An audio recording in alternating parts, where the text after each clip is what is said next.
Freedom, man. That's what it's all about.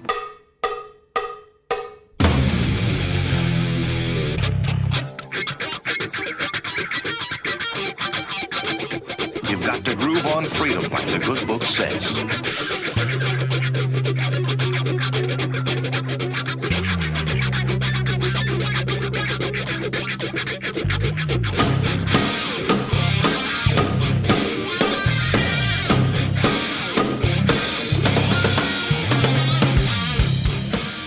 Welcome.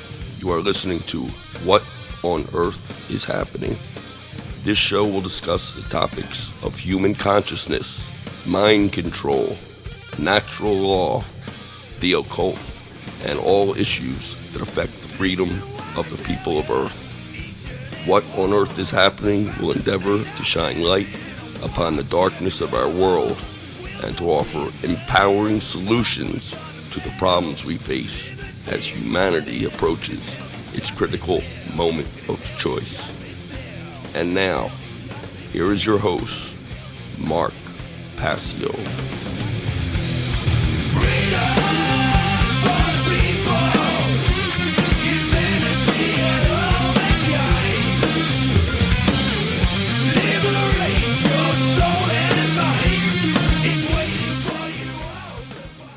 Welcome one and all. You're watching What on Earth is Happening. I'm your host, Mark Passio. My website, whatonearthishappening.com. Ladies and gentlemen, government is slavery. And here on What on Earth is Happening, we are ending slavery one mind at a time. Welcome everyone and thank you for tuning in. This is episode number 225 of What on Earth is Happening. Today is June 7th, 2020. We have a great show lined up for you here today. If we switch over to our slides, today's topic is, and we're switching to the slides right now. We're having a technical problem already, folks. There we go. Okay. Today's topic is remaining loyal to first principles in an age of psyops and disinformation. And we're going to be getting to this topic in a little while, but I have many announcements to go through before we do this because as many of my viewership knows, I have been on another hiatus away from doing live broadcasting for approximately 3 months, and I want to let everyone know who is not aware of why that is. So back in February of this year of 2020, my longtime friend and former life partner Barbara Marinelli passed away. And if we could go over to the slides, I would like to dedicate this show to the memory of Barbara Marinelli. This is going to be really hard for me, and just want to take the time and get through this. So, Barb was my partner for a long time, and she struggled with depression. She struggled with addiction. And on February 22nd, she passed away from what was an accidental drug overdose. And it was an accident. I want that cleared up before any other speculation takes place. It was definitely accidental and not deliberate. We know this from phone records of, her ordering food and the food literally showing up to our house. We spoke with delivery people that said that the doorbell wasn't answered. So this was clearly not intended. Barb helped me so much in every way with the early days of What on Earth is Happening. And even as we grew apart as life partners, we stayed tremendously good friends. And Barb was willing to do anything to help with anything that I needed here at What on Earth is Happening. And there would, as I've said many, many times, there would be no What on Earth is Happening without Barb's assistance and help and support. And, she wrestled with problems of her own, as we all do. And I just want to say that this show is all about remaining loyal to principles. You know, Barb did the great work. Barb assisted with the great work. She did a lot of conference organization, helping other people to organize things. She, you know, did anything that really was asked of her to help.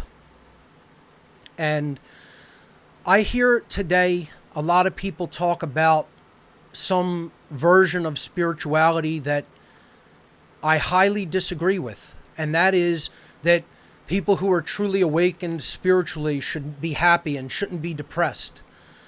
And, you know, I've literally blocked people from my social media who talk like this, because it shows me how little people really understand about what real spirituality is, and what a war it is, and what a struggle it is.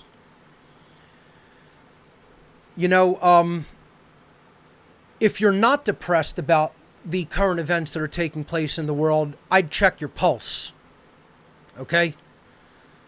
You know, I would really check, I might, you know, go have yourself checked out by a psychiatrist, because there'd be something wrong with you if you weren't somewhat at least depressed.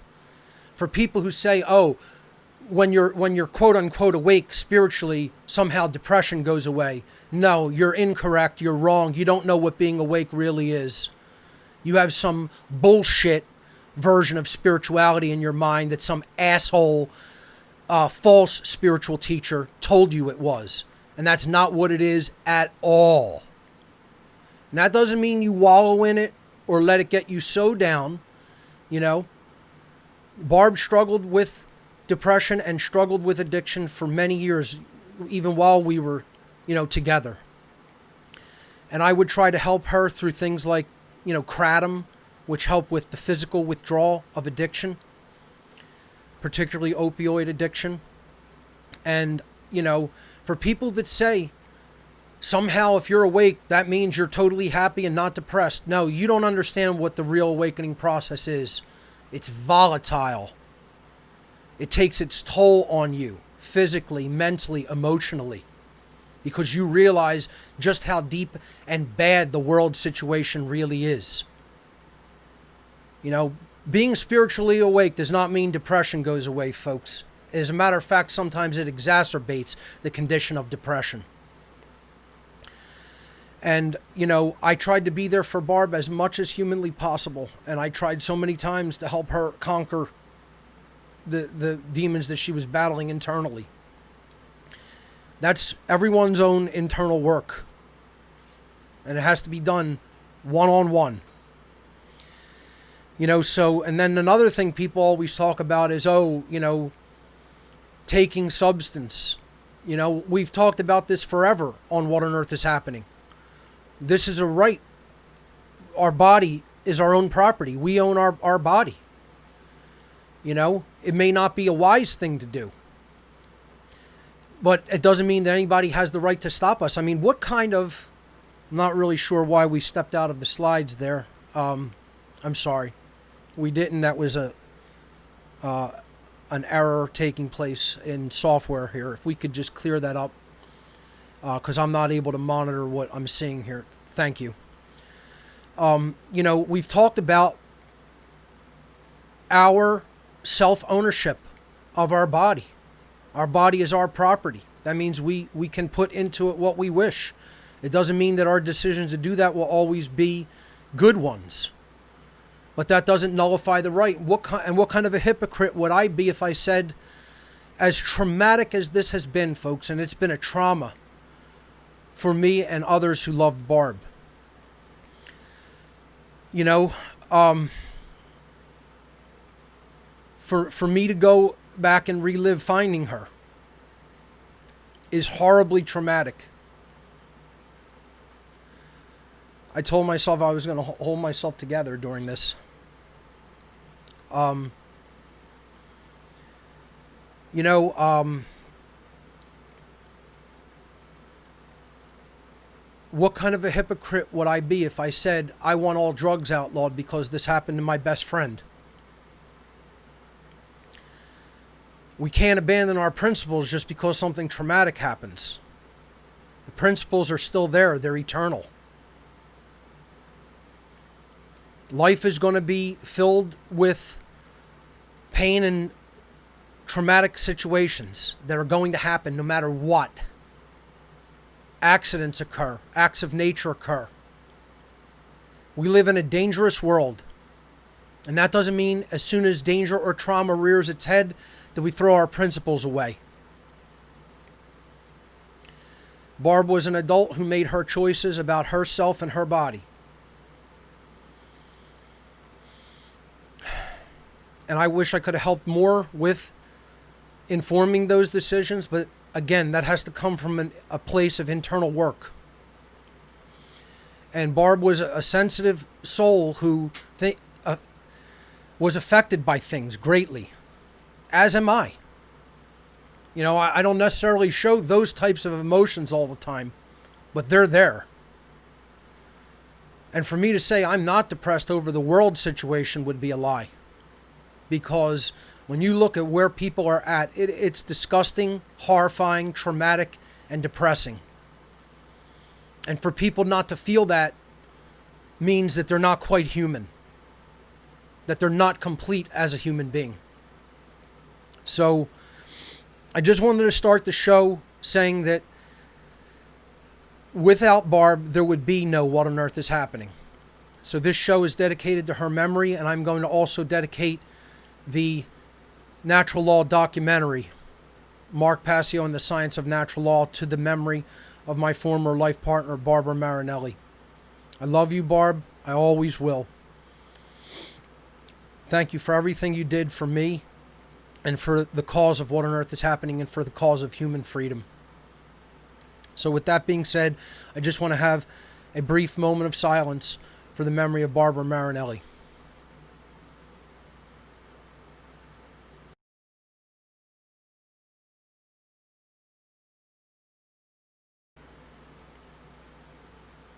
Okay, everyone, thank you. Again, without Barb, this show and everything I've done here would not have really occurred. That's how instrumental she was in helping get this project off the ground. She helped host my very first lecture ever in a friend's home. Helped with all my early presentations. And I want to talk a little bit about the future of What on Earth is Happening now and projects that we have planned, things we have done in the interim and things we're going to do. And let me just say this, folks. From last year, the end of last year into the beginning of this year has been a continuous trauma for me personally. I am coming back now and I am going to take things slowly and just go at a pace that I'm able to deal with. And that means, if certain weeks, I don't have as many slides as others because I'm working on other projects, so be it. What I'm going to do here today is go through things and make announcements and talk about things that are in the works just at whatever pace I feel like doing it. Then I'm going to go into my slides for this show, and then we'll take calls if there's time. So I'm not going to do anything in a rushed way. And I'm going to ease back into things here on What on Earth is Happening because, again, I am still psychologically and emotionally in recovery myself regarding everything that has taken place over the last several months in my life. And another thing that has really done, it has really knocked a lot of tolerance out of me for bullshit from other people. And I already wasn't a bullshit taker to begin with. But I'm going to talk about how I'm really at a 0 point of even being somewhat understanding of nonsense and idiocy. I'm not doing it. I'm not tolerating it. I don't have the time or energy, mentally or emotionally, for it. And if the people try to interact with me who bother me or upset me or annoy me, you are going to be very, very quickly punted out of my life like a football through the uprights. It's not even going to be a question or any kind of a thought process involved. It's just going to be a quick cutting off because I don't have the energy for it. And I don't have the tolerance for it, quite frankly. And you know what? I consider people who say that real spirituality is just the infinite building of more and more tolerance for idiots. You're also incorrect. You're wrong. It's the cutting off of things that sap your energy and understanding that your energy needs to go toward more important things, and you shouldn't dedicate even 1 second of it to nonsense and bullshit. So I am going to be even infinitely harder about that than I ever have been in the past. And I was pretty damn hard about it in the past. But now it's just going to get really brutal. Okay? So that's number one. And I want to talk about that regarding social media in a moment. Let's talk about some of the future, present and future things going on here at What on Earth is Happening. I will be participating in a teleconference, a live video conference called Other Perspective of Reality. It's in Spanish, Otra Perspectiva de la Realidad. This is a conference taking place out of Madrid, Spain, organized by my friend Nuria, who is hosting this all day on June 13th. So that is next Saturday, this coming Saturday, I should say. And the other speakers are Felix Rodrigo Mora, Teresa Morera, Josep Pamias, and myself, Mark Passio. There were some other speakers, but unfortunately, they were not able to be present during this. So I'm going to do not only a presentation, but I'm going to do, and it is a pre-recorded presentation. I've already recorded the video and given it to them. I'm also going to do a extended question and answer session for about an hour and a half following the presentation of my conference, of my live video, my pre-recorded video presentation. So all of the presentations will be subtitled in English and Spanish. So if you are either English or Spanish speaking, don't worry. All of the presentations will have both English and Spanish. Here is the web page that showed my personal presentation. Again, the conference is Other Perspective of Reality. June 13th, 2020. It's going to be an all-day event from 10 a.m. to 7 p.m. Madrid local time. And my presentation at this conference is called Worldview Violence and the Real Pandemics. If you're interested in attending this virtual conference, please visit the official conference website where you can take a look at the schedule and you can look at speakers and speaker bios. The website for Other Perspective of Reality Conference is opdr2020.com. That's opdr2020.com. Check it out. It's going to be a great event. I'm excited about it and really glad to be participating in it. And I think not only my presentation is going to be very impactful, but my question and answer session should be very enlightening. And I'm really looking forward to taking part in that extended hour and a half question and answer session with the audience. So go over to the website, OPDR2020, and check out this conference coming up. Now, in relation to this, I was also going to be, by the way, there's my title card of my presentation at this event. Again, it's called Worldview Violence. We're going to be talking about what worldview violence is on today's show and the real pandemics. I cover the actual pandemics that are taking place instead of the perceived ones in this presentation. This presentation is going to be going into the What on Earth is Happening donation gifts area of my website this week, probably tomorrow. So that will be going live as an item that you could order in donation gifts this week. And it will be a pre-order for it because I'll be actually releasing it right after the conference is over. So it won't ship out until after the conference, but I'll probably put the item up for pre-order in the store this week. Related to this, I was also going to be taking part in Seed 4, which was scheduled for May 29th through 31st in Athens, Ohio.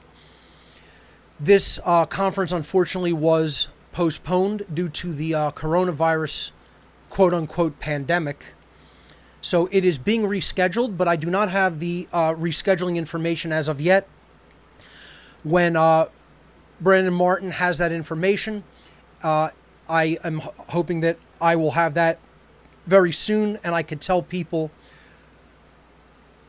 the rescheduling date and time for the Seed 4 conference. I'm still going to be a part of it.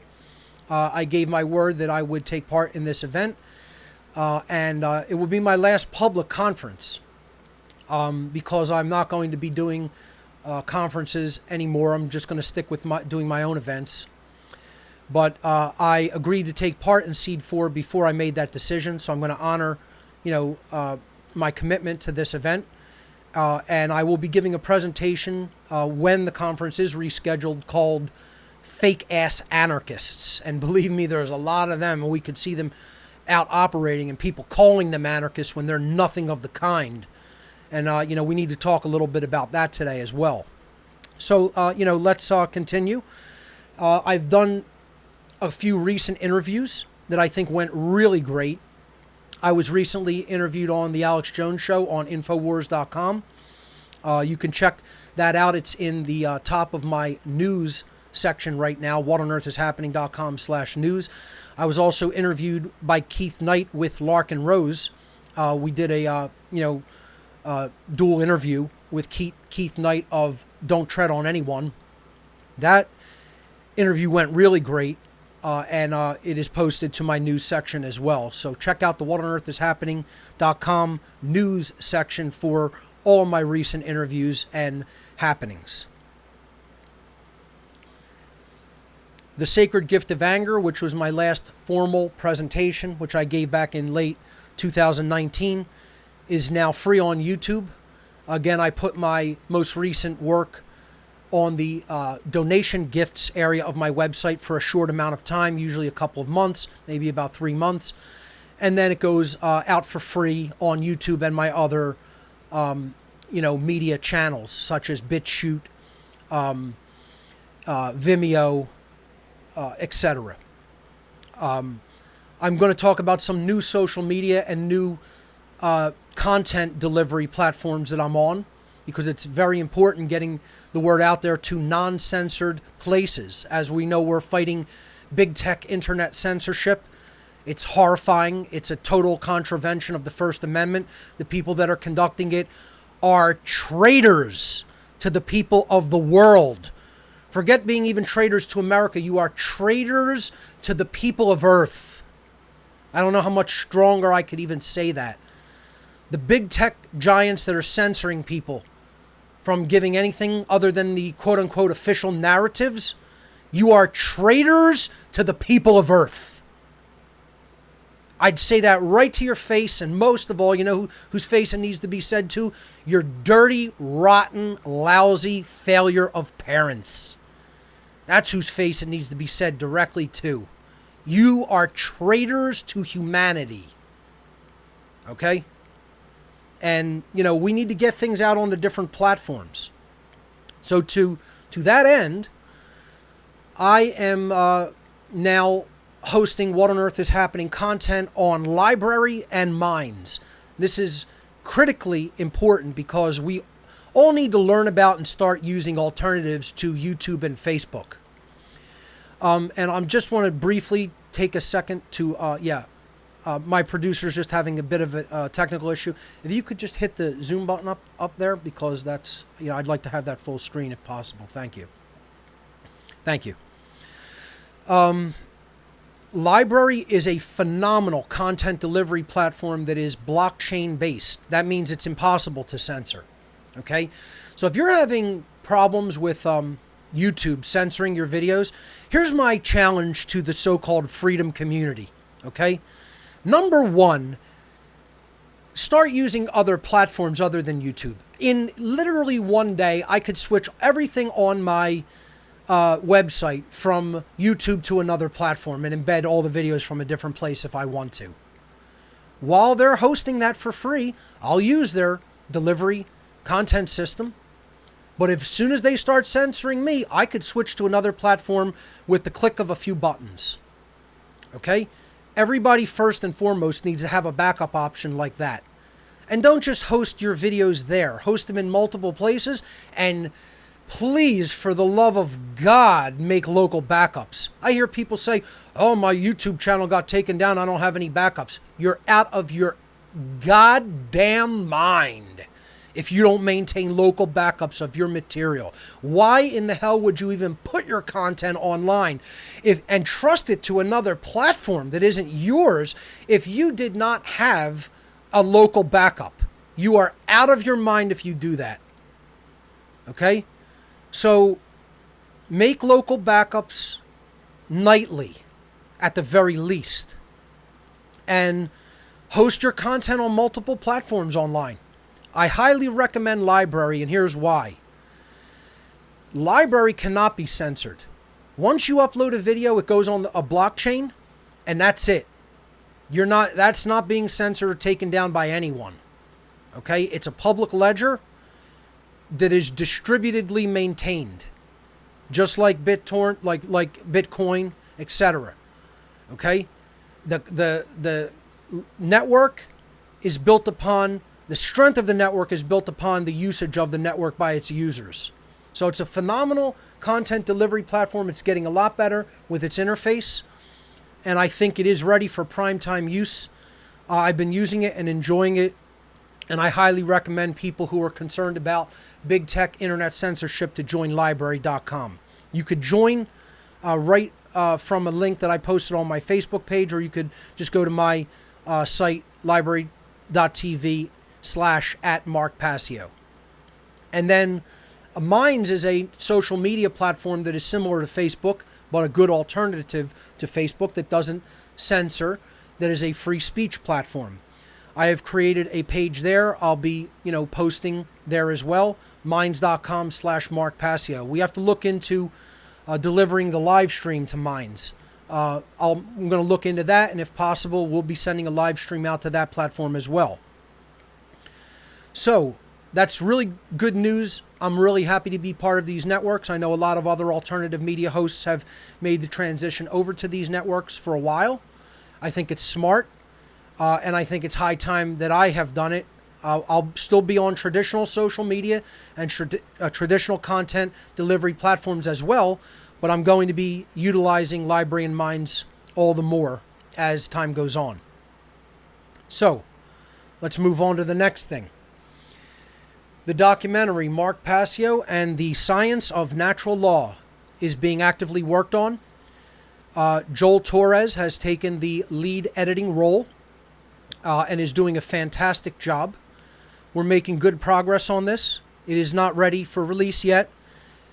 We have gotten so many phenomenal donations in for this documentary. I thank everyone who donated. Folks, because of you, I can pay my video editor and not worry about not having a budget. Before, I had to literally beg for volunteers, and it wasn't working out so well, or money had to come directly from my pocket. Now we have a budget to pay a video editor. So this project is absolutely moving forward as planned. We are taking our time with it. I want it to come out just so. I want to be very proud of it. Everyone, please be patient. It is absolutely going to be out by the end of this year. Okay? I know that's a long time to wait. We are projecting, hopefully, that it gets out even sooner than that. I don't want to make any promises, but we're working hard toward it. We're basically working about 3 days a week on this right now. Okay? Full-time days. Okay? So, there is still an option to make a donation to pay for the cost of the documentary. There's 5 donation tiers ranging from $50 to $1,000. There's a $50 tier, a $100 tier, a $250 tier, a $500 tier, and a $1,000 tier. 100% of all donations go directly to production costs, whether it be to pay for video editing or to actually press the documentaries themselves. All donors receive a complimentary copy of the completed documentary on flash drive and DVD. And folks, there's been questions about this from some people. That is what the shipping cost that is going to be added into your donation. You're making a donation on the gifts area, so you could make this donation at gifts.whatonearthishappening.com, the gifts area of my website. When you make the donation, a shipping fee will be added depending on where you are in the world. There is a flat rate shipping fee that will be added if you are in the United States, in Canada, or in the rest of the world, anywhere other than the United States or Canada. You will be charged a flat rate shipping. That is to cover the shipping costs, because when you make a donation, you will receive a copy of the documentary when it is completed on flash drive and DVD. You'll get a full HD version on flash drive, and you will get a DVD copy on DVD disc, which it will be DVD resolution. Okay? So you'll get a DVD resolution on disc, and you'll get a HD version on flash drive. And the shipping cost is to cover shipping the disc and flash drive to your home, when the documentary is complete. Just want to clear that up for people, because more than a few people have emailed me to ask, why am I getting billed shipping when I'm just making a donation? That's why you're going to get a physical copy of this when it ships, okay? As part of your donation. We are debuting a new T-shirt. We're debuting a whole new order of T-shirts that's going to be being done in a couple of weeks. These aren't ready yet. If you look on gifts.whatonearthishappening.com, I'm out of most T-shirts. I only have a couple of women's designs left. We'll be placing a new order probably very early this week. As a matter of fact, we're just finalizing artwork and things like that and going to get the order in this week. This is the new design for a Mark Passio and the Science of Natural Law T-shirt. This is the T-shirt for the documentary. The design on the front has the logo of the documentary, and the design on the back has a design with the flower of life. And then under that it says, as morality increases, freedom increases. As morality declines, freedom declines. And then the whatonearthishappening.com website URL. We are going to be releasing this in short sleeve and long sleeve designs. We'll be pressing long sleeve T-shirts for the first time here at What on Earth is Happening, coming up in a couple of weeks. So be on the lookout for new shirts at What on Earth is Happening donation gifts. That's gifts.whatonearthishappening.com, coming soon. Okay. Long sleeve shirt designs will be included for most of the T-shirt designs. So please be on the lookout for all of that. Really excited about the new shirts. I think these stimulate conversation. They get people interested. They're a good conversation starter. So, and they help support the effort here at What on Earth is Happening, because there's a lot of fees associated with doing this. And I want to get this to a point where I could really, give stipends to all the volunteers, because there's many volunteers that still aren't being paid. An item that we introduced last month or a couple months back that's really going well, and people have been getting a lot of value out of this. It's called the Complete Mark Passio One Great Work Collection. So what's on this little flash drive? This flash drive is tiny. It's only a few inches. Okay, it's like a little bit bigger than a flash drive, and it contains all of my work that I've really ever done publicly. It contains all my presentations and all my presentation slides for every presentation I've done. It contains all archived interviews and ancillary videos from 2009 to the present. It contains the whole What on Earth is Happening podcast series, audio and video, all the way up through podcast 224. And when this one is done, it will be put on there. And it has the Founders No Masters No Slaves EP. That's my punk rock band that we released one EP. We're been on a hiatus. I don't know if we're going to get into the studio and release a full-length album. We'll see if that happens. I hope it does. So I'd like to see those songs, be given justice by being recorded professionally. And this is all on a really nice SanDisk external 500 gigabyte solid state drive. So no moving parts, solid state NAND flash electrical storage, very ruggedly built. Comes in a nice little carrying case with a wrist strap. Comes with a nice little tag, put on there with a little chain. Really nice presentation. These are available in gifts.whatonearthishappening.com, and a lot of people have taken me up on this offer, and a lot of people are telling me they really like how we did this complete one great work collection of all of my work. So check that out at Gifts. Another offer I've been doing really for many years here at What on Earth is Happening is the Ark Drive. And the Ark Drive is a 1 terabyte external USB 3 drive that you send to me, and I send it back to you filled with all of the research data that led me to the understanding and conclusions that I present here on What on Earth is Happening. And the drive is actually comprised of about 1,800 video files, 8,000 digital books in the form of PDF or EPUB files, and over 20,000 audio files in the form generally of MP3 audio files, lectures, presentations, etc. It would take a lifetime to go through that much data, literally, and it has for me. And I am now today announcing that soon, I don't have an exact date on this, but shortly, I am going to be offering for the first time, and if we can go back to the slide, I want to show people this. It is going to be called Ark 2.0. Ark 2.0 is coming soon. Do not let that dissuade you from getting Ark 1, because that is still being made available while I am building Ark 2.0. But Ark 2.0 is going to be coming soon. I don't have a publicly available release date yet. I'm hoping it's going to be within a month or so. We'll see how it goes because I'm still actively building it. And let me tell you something, folks. The second Ark is going to be 2 terabytes of data. And let me tell you something.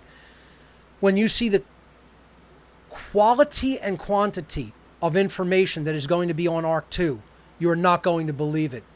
I can barely believe it. It is just some of the best material ever amassed in one location. So that's coming shortly. So be on the lookout for Ark 2.0. I'm very excited about that as well. Next up, this is some of the biggest news that I have ever released here on What on Earth is Happening.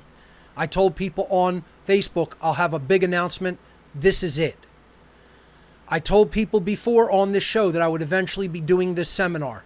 And I've slightly tweaked it a little bit, and it's even bigger than I thought it was going to be after understanding what it's going to cover, and I'm going to tell people what it's going to cover. And if I could just ask my producer, could you just make that full screen, please? Thank you. This is a live webinar. It is a seminar, a multi-week seminar that is going to be taking place over 23 weeks, hosted via Zoom teleconferencing software, Zoom webinar.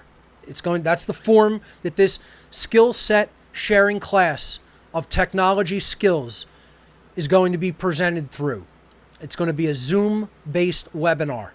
So you'll need the Zoom software if you choose to enroll and participate. So let's describe this. It's called How to Become the True Media. Folks, I talked about in the last show that I did back in February, that the main reason people aren't doing the great work of teaching people natural law in a public way is because people do not have the technical publishing skill set to be able to deliver online content in any cohesive way, in any structured way, in any organized way, in any formalized way. And this is the problem. This is the underlying problem. You could have all the knowledge in the world. Many people out there who I speak with, who know my work, have an extraordinary handle of the knowledge that I teach here at What on Earth is Happening. And then when I ask them, what are you doing with it? Silence comes back. A look of confusion comes back. What do you mean, what am I doing with it? Well, how are you putting it out there publicly? Do you have a website? Oh, I'm sorry, I don't even know how to build a website. Wouldn't know where to start. Do you have videos? Oh, I don't know how to run equipment like that. I don't know how to work, a content platform. Here's the problem, folks. You could have all the knowledge in your head, and it makes no difference if you don't know how to distribute it out to other people publicly. And doing that work publicly in today's world is not picking up a telephone and calling your friends. It's not handing out flyers on the street. It's not talking to your family when you get together for a family function or get together. It's going out online and putting that material out in as public and as free of a way as possible. And you need to know publishing tools in the modern era technologically to know how to do that. And the percentage of people who know the actual content, who know the principles that I teach here at What on Earth is Happening, that also know how to do that publishing work is a tiny, tiny, tiny few, if any. You know, there's some people who know how to do that technical work, but it is all too few. Now, this seminar is designed to help people get some of the basic and intermediate skill sets under their belt that they will need to actually deliver the type of content of talking about what natural law is and how it works, what rights are, what true morality, true objective morality is, etc., out there to the public. So this is a seminar where I am teaching people not the information, but I am teaching them how to distribute the information effectively. In essence, how to do the things that I know how to do with content delivery. I mean, take a look at what we do here with this show. Take a look at what I do with my website. Take a look at what I do with the physical items that I put out there through gifts. Okay? This is going to be an intensive seminar. It's going to be 3 hours a week for 23 weeks. That's 69 hours of instruction. 69 hours of instruction. So people are going to look at the price tag and go, oh, that's a lot of money to ask for instruction. It comes down to about $7.50 an hour for my time. You know what most instructors pay? Private instructors pay for their ask for their time to do private tutoring and instruction for skills like this? Upwards of $100 an hour. If you're lucky. If you're lucky. Okay? I'm going to take $7.50 an hour approximately for teaching this seminar. So, it's 23 weeks. That's a long commitment. This isn't for your average person. This is for people who are ready to make a dedication in their lives to learning how to teach natural law. So I fully understand what I'm asking, folks. I'm asking for 3 hours of one of your nights every week for 23 weeks. We're starting July. It's going to begin July 7th. That's 1 month from today. Okay? We are taking enrollment for approximately 1 month, a little less than a month. I'm stopping enrollment on the 4th of July. Midnight, July 4th, ends enrollment for this seminar. So you have from today, which the item is live on gifts, until midnight, July 4th. Promptly at midnight on July 4th, that item is going away from the store. You will not be able to enroll from that point forward. I will accept no new enrollments. Okay? It will be hosted via Zoom software. So I suggest downloading Zoom client for meetings if you intend to take part in this. I do not suggest taking part in this seminar via your web browser. I highly recommend using the client software on a desktop computer. I don't recommend taking it via a tablet because I'm going to be talking about skills that you should have a desktop or a powerful laptop, a semi-powerful at least laptop computer. See, this is part of the problem, is everybody thinks you could be a content creation and delivery person with a tablet or cell phone. You need to get out of that mindset, folks. It's really a garbage mindset, quite frankly. And there are people who will debate endlessly about this, but, you know, I'm just going to say my entire mentality on this is set down the mobile devices for when you're having fun or just reading, you know, or just absorbing content. They're not content creation tools. They're not effective content creation tools. Can you do it? Oh, you can do it. It's not impossible. It's just going to be a lot harder for most tasks. This is what the powers that be want. They want us stuck on the mobile Black Mirror. You know, they don't want us setting up a powerful desktop machine anymore. That's so 90s, folks, don't you know? That's so 90s of you to have a powerful desktop computer. It's so 90s of you to even have a powerful laptop computer, you know? You know, I wouldn't be able to do half the things that I do with What on Earth is Happening if I didn't have the equipment that I have, if I tried to use mobile devices or like chintzy laptops. It doesn't really work like that, folks. You have to have at least good mid-range equipment up to at least low-end, high-range equipment. You know? Using low-end stuff or mobile stuff, that's not going to get you there. I'm sorry. It's just the sad fact of the matter, truth. And that means it takes a little bit of money. You have to have a little bit of a budget to do this stuff. You know, if you're a total pauper and have absolutely no resources at your disposal, you're going to find it very difficult. I'm not going to lie to you. You know? Unless people are very generous and just give you equipment for free. And guess what? I've had the great fortune of having people give me expensive equipment for free because of what I've previously done. You know, starting this on a total shoestring budget. And then you build when you can. You know, that's another way of doing it. Well, let me go back to the details of this very, very important and powerful seminar that I really hope we have, you know, a lot of enrollees into this seminar, because we have an opportunity here to really teach people how to do this. Not just teach them what to teach, you know. You can make that determination of what you're going to cover on your own. I'm not to tell you exactly what you need to talk about, okay? But what you do need to understand is how to actually get it out there. So there is limited space available. We're only going to have so many spaces in this seminar.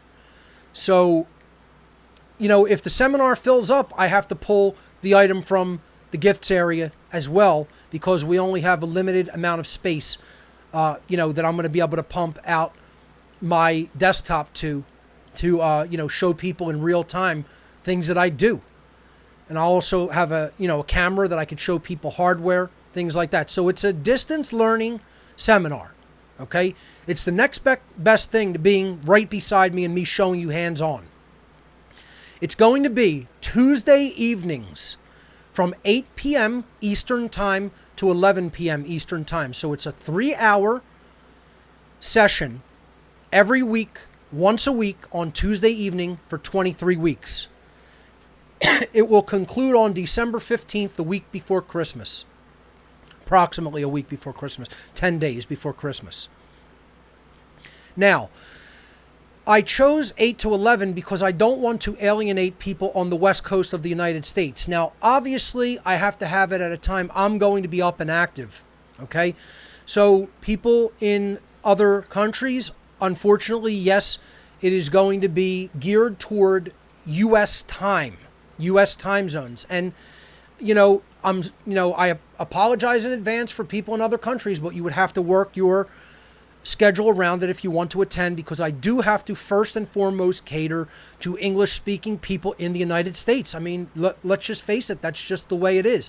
That's my target audience, and, I am going to have to basically put it out there so we have the maximum amount of people in the United States attending as possible. And I'm not going to mince words about that or pretend that that's not why I chose this time to do it. I did that because I want all time zones in the United States to be able to participate. So if you're on the West Coast, you just subtract 3 hours. This will be taking place 5 p.m. to 8 p.m. If you're in Mountain Time, it'll be 6 to 9. If you're in Central Time, it will be 7 to 10. And East Coast Time, it will be 8 to 11. We're starting Tuesday, July 7th, 2020. We're ending Tuesday, December 15th, 2020. The cost for all 23 weeks of attendance will be $523.93. Personal donation to the What on Earth is Happening cause. This is not This seminar is not for sale. I am giving you it is a private closed seminar. Let me say that again. This seminar is not for sale. It's a private closed seminar that I will be giving in return for a donation of value that I feel is appropriate. I will be giving a private invitation to attend as a gift to you if you choose to make a donation to What on Earth is Happening of $523.93. Enrollment is open as of now. Right now, you can enroll at gifts.whatonearthishappening.com, my gifts area of my website, which is a exchange of donation for gifts, for gift items. That's how we work things here on What on Earth is Happening. We don't sell you anything. There is a private donation from you to me as one human being to another because you find value in the work that I do as a human being to try to get the word out to others and do the great work. And if you find value in that, then you can make a donation to our efforts here, in return which you will receive a free complimentary gift sent to you. And in this case, that's how we are working the seminar. There is no merchant exchange here. It is just a private donation, and then I will invite you into the seminar, which is a private closed seminar. I think this is a really, really, really important and big thing here at What on Earth is Happening, ladies and gentlemen. I think this, I'm going to just make a statement here. This seminar is as important as the work I do on air here on What on Earth is Happening. That's how important it is. This is teaching how to do and distribute the great work. Nothing could be more important. So I'm very, very excited about announcing the How to Become the True Media online seminar. So if you go to Gifts, I'm going to show you where to go, okay, right now, and then we're going to jump back into the presentation because I'm going to give some bullet points about what we're going to be covering in this great online seminar. So I'm going to jump out. I'm going to jump over to my web browser. I just want to show you in real time where you go for this, okay? Here's whatonearthishappening.com's homepage. And by the way, I want to just mention, you could watch the Natural Law documentary trailer. We released trailer number 1, okay? And it's there right underneath the link that you can click to make a donation. All right, so if you click gifts right here, it'll give you a little caveat warning, okay, to say you have to have these payment methods set up or donation methods set up. We're going to click on the green box. That'll take us into the gift cart, okay? And then right here at the top of the cart, underneath the link to go back to the home page, you'll see online tech seminar. And there's the slider. I'll just pause that slider there. Let me go back and show you that. The slider shows random items when you click in. It'll be different each time you click in, but there it is right there. You can click that to go right to the page, or you can go right here and click Online Tech Seminar. It's right at the top. Okay, if you click that, you'll see this page that shows you the item in the gifts area. You click that, it'll take you to the item page, and then there's a description. So here's the product description. We're going to be covering all of this in a moment. Okay, and then you could click Add to Basket, and then you can click View Basket. And when you hit Checkout here, you could then fill in your information and choose a donation method. You could donate via PayPal.me. You could donate via, I believe, 6 different cryptocurrencies, if I'm not mistaken. Okay, and that's how you'll complete your donation. Okay, so that is how to enroll in the How to Become the New Media online technology seminar. Let's jump back into the slides. And let's move on. The skill sets that are going to be taught as part of this seminar are beginner and intermediary. So I want to stress that, ladies and gentlemen, they are beginner and intermediary skill sets. If you are already a technology expert, if you are already a content creation or content delivery expert, it's probably better not to take this class because you will probably it will probably be beneath your skill level. Okay? At some point, I may make an expert class or advanced class. But right now, this is beginner and intermediary skill sets. And here are the skill sets that are going to be taught as part of this seminar for people to learn how to do the great work. I'm going to be teaching basic operating system skills. So I run a Mac. I'll largely be showing people how to do that on Mac, but I could also run Windows in virtualization. So I have a Windows 10 set up in virtualization. If people want to learn correspondences on the Windows system, I can also switch over to a virtualized Windows operating system and show them basic skill sets there. My main computer that I will be hosting the seminar on is going to be a Mac. I will be showing people file systems and disk formatting. So we'll be covering different file systems for hard drives and how to format hard drives and or solid state drives.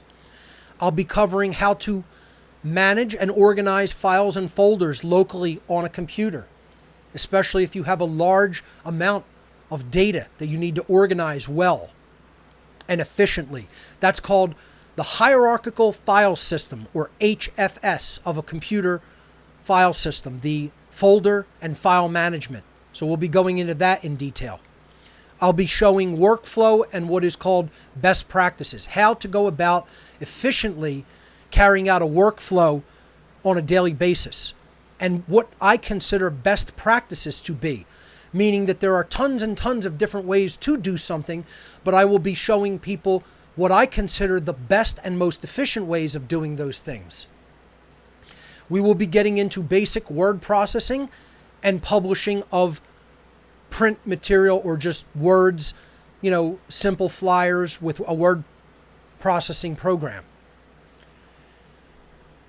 How to make outlines with word processing programs. That's very important. Almost everything that we do here on What on Earth is Happening starts in a word processor. Just right there, I want to emphasize. A lot of people don't know that or understand that. Almost everything we do here starts writing text into a word processor to build an outline, to structure thoughts and ideas. It's so important. People have to have those skills. The next skill set will be internet and networking basics. The basics about how web pages work, the basics about how a simple high-speed internet connection works, good choices to make about internet connections, routers, networking cables, etc. Networking basics, how to set up a basic home network, and other things, regarding networking. Web browsing, how to set up your web browser extensions. There's so much to this. We'll talk about ergonomics as well. That's workflow and best practices. How to set up your work environment in the 3D physical world. Searching the web and searching the dark web. Two different things, especially nowadays. I look back at the way I used to do things, and almost just about every practice that I did with a computer has changed over even the last 5 years. Adaptability is something I'll be talking about in teaching. Keeping up with new technologies as they're released. Not getting hung up on one way of doing things. When new systems and software and equipment comes out, you do migrate and move. You don't just stay, a person who is fearful of upgrading. You look at what things are new and things that can make your workflow more efficient, and you slowly transition into those new things instead of staying, in antiquated systems. But searching the web and dark web, boy, has that changed dramatically.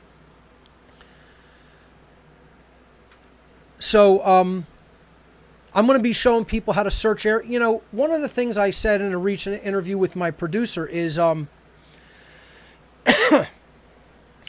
that most people don't even understand that the bulk of the internet is unindexed. What does that mean? It means that the search engines that most human beings use on a daily basis are not indexed. They're not indexing content of the vast majority of the internet. And people have done the calculation. It's like 96%. And that might even be a high figure, folks.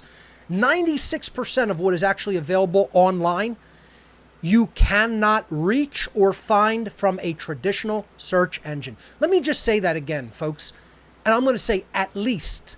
Let's qualify it with at least 96% of the content that is actually available on the internet is not indexed by traditional search engines. That means you cannot find over 96% of the content online with a search engine such as Google or DuckDuckGo or Yippee or whatever else anybody uses.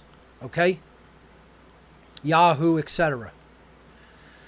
I'm going to show people how to search not only the regular internet search engines, but how to search the dark web, the areas of the internet that are not indexed by traditional search engines. I'm going to be teaching basic graphic design. We'll be getting into Photoshop. We'll be getting into some page layout tools. Okay? Basic print publishing and page layout. We'll be getting into how to build presentations, teaching presentations, such as this. These slides didn't make themselves, folks. I got to make my slides for my show every week. I'm going to show you software to use on how to make presentations. We'll be doing basic audio editing and publishing. How do you edit audio for the web? How do you then embed it into a website? We'll be doing basic video editing and publishing video on different content delivery platforms such as YouTube, BitChute, Library, and then how to embed on the web, whether you're doing that through a content delivery platform or through basic HTML5. Web publishing, how to make a website. I'll probably cover very simple things like how to make a blog, how to make a simple site maybe through Google Sites, and then up through introducing basic content management systems. Maybe I'll show people how to make a WordPress site, or maybe I'll show people the Joomla content management system. Okay? Video conferencing tools, how to use things like Skype to conference with others, or Zoom. We'll get into a little bit of sharing content via cloud sharing services, because if you're going to collaborate with others, sometimes you have to host things on the cloud and share people into that, unless you know how to set up a server yourself, which is more advanced skill sets, which I'm not really going to cover in this seminar. So we'll get into the basics of sharing documents and media via cloud services. And then finally, we'll look at hardware and equipment and talk about best practices there. These are all of the skill sets and more to be taught as part of the How to Become the True Media 23-week intensive seminar hosted by me. And I really hope people take this seriously and seriously consider this great opportunity and commitment. And that is who it is intended for. People who are looking at making teaching natural law a fundamental focus in their lives and want to really learn how to do it effectively. So that's how to become the new media, folks. I hope people will take advantage of it. So let's move on to a couple other brief things before we move into our content for today's show. A lot of people don't even know I have a Patreon. A lot of people have emailed me and asked me if I have one. I've had one for quite a while. I just wanted to share this great graphic that Brett Hatton made and tell people I've had a Patreon for quite some time. I don't every week on the show announce it and tell people it's up there. I just tell people if you want to make a straight donation, go to the donations page of whatonearthishappening.com, hit the donate button, and you'll go to that page, and there's all the different donation methods listed. But if you want to go directly to my Patreon, you can go to patreon.com/Mark Passio. And if you want to become a patron there for a monthly recurring donation, you could do it at that URL. To everyone who has donated to the What on Earth is Happening cause, and to all of the volunteers here on the staff at What on Earth is Happening, I want to say from the bottom of my heart, thank you so much. I could not do this without you. You make this happen. That is how everything is funded here at What on Earth is Happening. It is done through voluntary effort. We are voluntarists. We believe in voluntary interaction. So I want to say thank you to everyone who has voluntarily contributed in the form of donations or voluntarily contributed in the form of their very valuable and valued skill sets. Thank you from the bottom of my heart. What on Earth is Happening would not be happening without you. And, I just really want to say thank you to the crew here, everybody involved. From my associate producer, Leah Boone, to my producer here on the show, Mike Seaman, to everyone on the setup crew. Everyone on the setup crew does phenomenal work. Every week we do a live show. Thank you. Your effort is absolutely valued, absolutely needed. So I really hope people hear the sincerity in my voice, because it is humbling, the generosity that people have shown. And I mean, people during this dark time have made incredibly generous donations through their efforts to this cause. It's overwhelming. That's all I can say, is it's overwhelming. Okay? I thought people were going to be... I just want to take some time with this. Thank you. Because I really thought it was going to be... people were going to be buckling down and really watching everything monetarily. I have received such generosity during this time. I can scarcely believe it. I can scarcely believe it. Thank you, guys. Thank you. Okay? So, that being said, I do have to get into a slightly unfortunate aspect of work here. Ladies and gentlemen, what I really want to do is be a presenter. I want to be what I really am good at. And I'm really good at being a researcher and a presenter. I'm really good aggregating information and presenting information. I am an aggregator of knowledge and a communicator of knowledge. I want to be able to focus on that. I would say the bulk of my time goes into technical work, and always has from day one, from the beginning of doing this. And I've tried my hardest to communicate this. I'm going to try to do this calmly and without anger today. Okay? I have tried from the bottom of my heart to communicate how difficult what I do is, because I am continuously sidetracked from my work to have to do technical tasks, when all I want to do is find and create content for everyone out there so that they can learn. I am blocked from doing that on a daily basis because of technical issues that I myself have to deal with. Folks, just this week, I had to delay making my slides and stay up for into the wee hours of the morning, literally some days until 5:30 a.m. Totally groggy and tired working on slides and working on technical things because I had no technical help. And if I didn't solve it, it was not going to get solved, and I would not be able to make the announcements that I've made today. Because I've had no technical help, that what happens is my slide content gets pushed back, my research gets pushed back, and I have to work on the technical work instead of the actual content and content delivery. I would now, at this day, you look at everything I've done since day one with What on Earth is Happening, and I want to emphasize this as part of this show. This is going to be the last thing I talk about before I jump in to my actual slides for today, okay?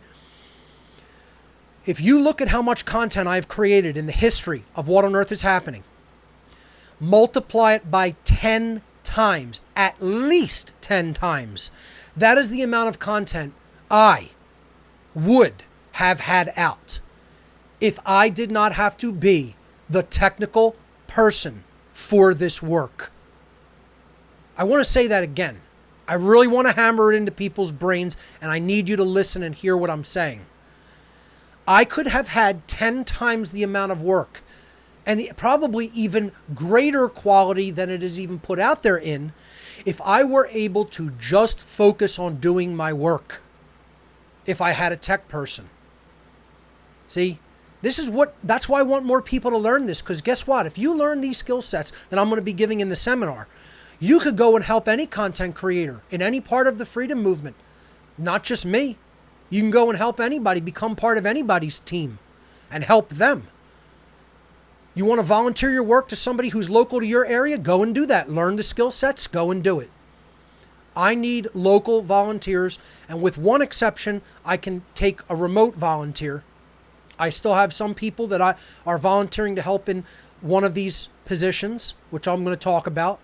But folks, unfortunately, if I do not really have a response to my call, I've been asking for this for years. I've been asking for this help here in Philadelphia for years.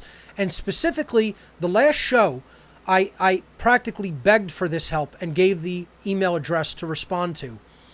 And in the interim of all this time, really only a couple of people even answered the email for help. That's not good enough. That's sad. When I ask for donations, people have been very generous. When I've asked for even technology equipment donations, people have been more than generous. People will throw money at a problem, but when you ask, please get involved and help. I need your skill sets here. I need to be able to turn to a living human being while I'm here in my studio and go, I need help with this. Can you please take me off of this? Can you take this off my plate and help me with this while I make some slides or while I research what I want to talk about next week? I can't do that, folks. I have to sit and deal with the technical problem first in a linear fashion, because if it's not running smoothly, I can't do what I do. That's why I need people in-house. Everybody says, you always get back. Now, I want people to really listen to what I'm asking for. Please listen. Don't just assume that you know what I'm asking for. Okay? Because I'm going to show you what the details of this are on my website in a moment. This slide is called The Great Work, Get Involved. Put your talent where your mouth is. People say they want freedom, and then when you say, can you get involved and actually help? They're like, no. Good luck finding somebody, though. And then they pat you on the back. Sorry, bud, you're out of luck because I don't know how to do that. I don't know how to do that shit. So good luck with it. That's what I get constantly. 24/7 almost. Okay? That's why I'm hosting the seminar. People need to learn how to do this shit and not make excuses. It's a long commitment of time. Guess what, folks? If I taught you for 23 years, you might get as good as I am at it. Maybe. 23 weeks is nothing. You're going to get the very basics. But it's a start, and it'll inspire you to go further. And it takes some more of your time to sit and learn. This is a sacrifice of time. I'm not going to lie. You can't do it in 23 hours. You know, a 69-hour seminar is nothing. 6,900 hours would probably be more likely, okay? It's a commitment. You have to understand that and be prepared for it. It's a sacrifice of things that you might have wanted to do. And you have to make time for this, and you can't do other things that you wanted to do in your life. You know, you got to put down those selfish, instincts to say, oh, I can't spend this much time doing this. Yeah, you need to. What do you think I've done for the last 12 years, 13 years of my life? I put down the selfish instincts to say, I just want to kick back with some friends this week. I got to tell them, hey, I can't go out. I'm working on something. I'm building a presentation. How many days, beautiful summer days, I stay cooped up in the house to do this work. It's sacrifice. That's the meaning of sacrifice. So going back to this slide, I really want to tell people what I need, okay? I have some graphic design help. Brett Hatton has been wonderful. Brother, you've been absolutely phenomenal in the help you've given What on Earth is Happening. And Brett is having some family issues, and it's a hard time for him, and I wish you well. I'm not going to reveal that because, that's private, but we're there with you, brother.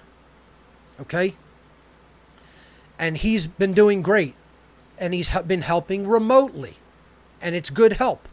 I really do still need a graphic design artist sitting in a chair at one of the computer workstations that I have set up here in my home studio. I will still obviously have Brett involved on the team, but we need another graphic designer in-house for things that come up quickly. That while I'm sitting here saying, oh, you know what, this has to go on the show this week, I just say, boom, can you create that, please? And I don't think that's asking too much from one human being 1 or 2 days a week. Honestly, I'm going to just, at the risk of sounding that I'm in some level of pride or hubris, I'm going to say I deserve that. I deserve to have that type of volunteer effort. I'm not ashamed of saying that we're asking for it. I've put out work to creation such that creation should bless me with a little bit of volunteer effort like that. That's not shameful to ask for or to say. And anybody who thinks that it is, you don't understand what real spirituality is. It's not having some false humility. I've done a tremendous amount of work and sacrificed a tremendous amount of my life to do it. I deserve this help. That's called the law of allowing in true spirituality. I have to open up, ask for the help, and say, I, as a human being, am worthy of receiving this help. And I am. And I'll look anyone square in the eyes and say, I am worthy of receiving this type of help on a volunteer basis without having to completely devastate all of my resources to just pay for it. If there is resources from the class and from the donations that come in, yes, there could be some sort of a stipend involved, but it is not promised or guaranteed. We will see. I do not look, folks, I'm just going to be honest with you, okay? Only in this year, after 13 years of doing this practically full-time, 13 years, I stopped my corporate job 13 years ago, almost to the month, okay? This year, 2020, 13 years later, I just finally ramped up over a 13-year period to making half in a year of what I used to make at my corporate job. That I quit to do this. And just went on a wing and a prayer that the universe would barely provide for me to do what I need to do. I want you guys to think about that. I'm not just trying to sit here playing the violin, folks. I just really want you to think about it. That's the type of sacrifice I did and said, I'm going to let the universe sort it out. And if it puts me on the street, I end up on the street, and that's where it wants me to be. And if it puts the resources in my hands, then it wants it to come in because I've done the right thing, and so be that as well. That's the kind of quote unquote faith I put out there to the universe to provide, and I'm doing it again. But think about that, folks. Right, that's what made me to be able to do this full time. Okay, just think about this. This is a full-time job, okay, that I do every day, and in 13 years, I've only this year gotten to the point where I make 50% of my former salary on a yearly basis. You try doing that. First of all, don't half your salary. Cut it to almost nothing the first year. And then slowly ramp it up over a 13-year period where at year 13, you're making 50%. You try it. Try living like that. That's how I've been living. So, the people say, oh, Mark, you make a lot of money. You don't know what the fuck you're talking about, quite frankly. And I said I was going to remain calm. I'm going to try to remain calm today, folks. For Barb's memory on this show, I'm going to try to remain calm because I dedicated the show to her. Okay? Just imagine doing that. And now you know what I've been doing over the last 13 years doing this work. So what I am asking for is an in-house graphic designer. No, not a remote graphic designer. Don't wish me well. Don't email my assistant saying I'm from somewhere else and I want the graphic design position. Not what I'm asking for. I will need an in-house graphic designer. Next, we have a wonderful video editor in the form of Joel Torres. He's doing just knockout work with the documentary. Unfortunately, that is all Joel can do. Joel cannot take on another project. And my producer is just telling me right now that I should mention something that I left out of my slides. When I get out of this slide, I'm going to mention that. Thank you. We need another in-house video producer for ancillary video production work that I have in the works.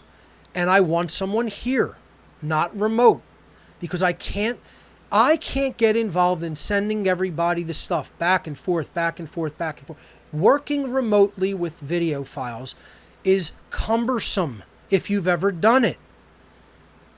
I need somebody to work in-house from my local server that I could throw all the material on. There it is. Here's your username and password. Log in. There's the video editor, Premiere or Final Cut. Go to work. That's it. I don't want to work remotely with that. We can do some ancillary video projects remotely. Right now, this isn't it. I need somebody in-house. I had a generous donor donate 3 computers to me. They are being used, but not to their full potential. I should have people manning those workstations doing this work in-house. And they are used, but not to their fullest potential, quite frankly, and that is sad to me because my donor did not have to generously donate that equipment for free to me. And those machines are helping tremendously in the work we do here, but I have to, in full disclosure, be honest, they're not utilized to the full extent that they could be because we still do not have asses to sit in those chairs. Okay? And that's what I need. I need an in-house graphic designer, an in-house video editor. I need an in-house web developer. I'm sorry, I need an in-house or remote web developer. I'm going to compromise on the programming because I realize how rare this is. Okay? So here's what I need the web developer for, folks. I want to start a network. I want to start a live streaming network that will eventually become a 24/7 streaming network. Look, folks, I'm paying right now this show to do the live stream. I pay a yearly fee of between $1,000 and $2,000 yearly. Okay? And guess what? That's actually not a bad deal. Right now, we're not pumping out such tremendous bandwidth that I have to up that to a higher level for bandwidth purposes. It suits my needs right now with the way we stream. But out of my pocket, I pay between, I'm not going to give the exact figure, but it's between $1,000 and $2,000 yearly. That's pretty cheap, actually. Okay? Before that money that I'm paying that account, that streaming account, I stream 3 hours weekly. I want to turn that into a 24/7 stream of a network with tons of different hosts. That's going to be called the One Great Work Network. It's one of the plans that I had that I wanted to roll out before the end of last year. Now I'm saying I want to roll it out before the end of this year. And the reason it's delayed and it's going to sit on the back burner indefinitely, possibly, we have hosts who want to participate in this network. Probably Max Egan will participate. Probably, if he's still on board, Derek Brose. If he's still on board, Lennon Honor. Jay Parker. We have tons of people, many others, who are going to participate in this network. You know, probably Brandon Martin. I'm going to put the offer out there to several individuals to start out. They can all leverage my streaming account. Okay? They could all use that streaming account, and we'll set up a schedule where one person takes it 1 hour a week, another takes it 2 hours a week, I'll take it my 3 hours a week, etc. And we could keep filling up hosts on a network until we have a 24-hour live stream going. How phenomenal will this be? How great will that be? I can't do this, folks. I don't have a webmaster. I can't webmaster all of this myself. I can't do it. I can't webmaster my own site right now. And that's what I'm doing. You got to see. I'm going to show people one day. The whole podcast is probably, I might do a complete pre-recorded podcast of my Monday day during the day. You're going to see what I get up and do on Monday to put the podcast of the show online the next day, the video podcast. I'm going to show everybody that. I'm going to show you how long it takes, how painstaking it is, how much detail-oriented work it is. And I'm not even a programmer. And I'm just muddle through it, folks. I trudge through it like plodding through a tar pit, just trudging painstakingly to get it done. I'm going to pre-record one time to show people what is involved, the work that's involved. I need someone to help take that burden off my plate. So I need a web developer, folks. I need somebody who wants to webmaster the One Great Work Network website, which is at One Great. There's a template that is just in place there. It's like a domain that's parked. It's going to be onegreatworknetwork.com. onegreatworknetwork.com is the site. There's nothing up there. Please, don't try to sign up. We're also taking away the former subscription model. So that's not accurate. Do not try to sign up for it. That's just something we had in place as a placeholder. We are probably going to try to make the One Great Network absolutely free. How about that as an announcement? I want to do a free 24-hour streaming channel. Build up the network to that. But I need a webmaster for it, folks. I need a good webmaster who knows his way around content management systems, who knows programming languages like PHP, who knows how to work with MySQL databases, who knows video, streaming like the back of his hand, and who can really manage really well a content management system and schedule things. That's what I need. No one has really worked out and come forward for this task. We are talking with some people. So we have some people who are interested in this and are remote.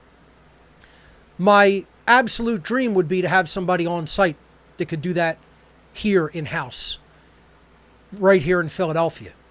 I'm not holding my breath for that. Graphic design, video editing, that should be no problem for getting somebody ass in chair here in my studio. Okay? We should not be having the problem we are having with that. The web development work and webmastering, okay, I have to compromise and accept remote help for that.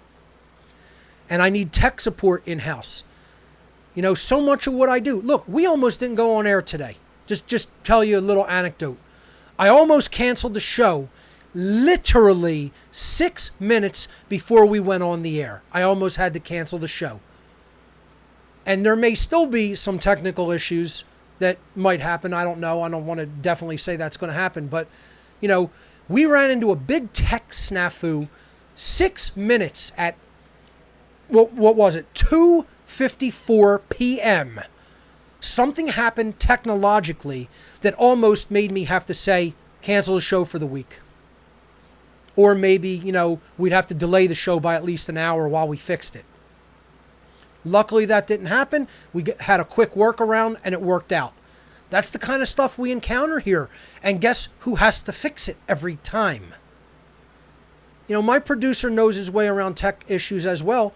In general, though, there is never anyone here that knows as much as I do about technical issues. That's what I did for a living, folks.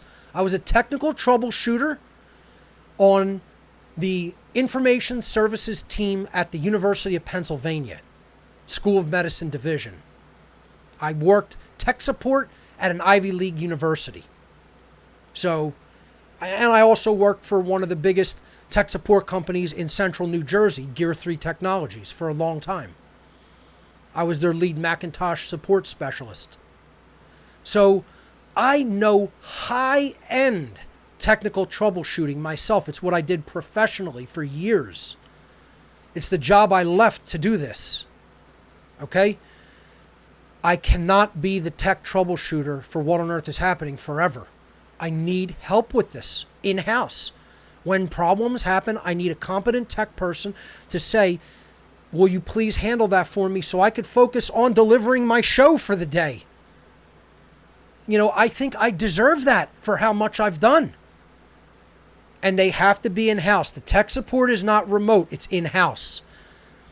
You know, I need somebody here every Sunday that's the tech guy. You know, and, you know, right now that's me. Now think about that, folks. Just think about the burden of that. Before I go on air, a tech problem happens, I got to jump into the role of being tech troubleshooter. I can't sit and think, calm myself and compose myself and get ready to deliver what I want to deliver and say and step through my slides and emotionally and mentally prepare myself. I got to be troubleshooting a tech problem. That's what it is to do this, to be me in this position and do this. Look, folks, that's because I don't have the money that other people have. I have a little bit of donations put aside going toward the projects that we're working on. But if you think I have the kind of operation that some people have, or just maybe even came from money, who can just hire people at the going rate, people who don't give a damn about what we're really doing here, that would just come here and do anything we asked them to do just because, yeah, you want to pay me $200 an hour. That's how much a going rate technical support person's going to ask for. I mean, if you get a real half-ass person who, you know, barely knows his skill set, they're going to say, $75 an hour. You know? You get a real good, competent person, you know. I mean, my company charged over $100 an hour. And I made like, you know, 70 or, you know, between 50 and 70, depending on where the job was when I was doing this professionally. An hour. You know? Sometimes I stayed there a whole day. Sometimes I got the job done quickly. But, you know, you look at going rates for this stuff, it can be upwards of $200 an hour, depending on what's being asked for.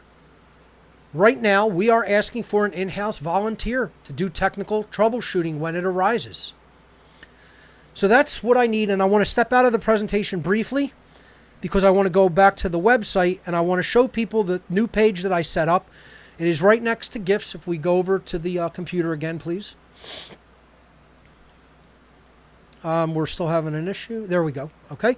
And if we look at this Help tab, right next to GIFs, in between GIFs and Donate, you click Help, and then it says, Help us accomplish the great work.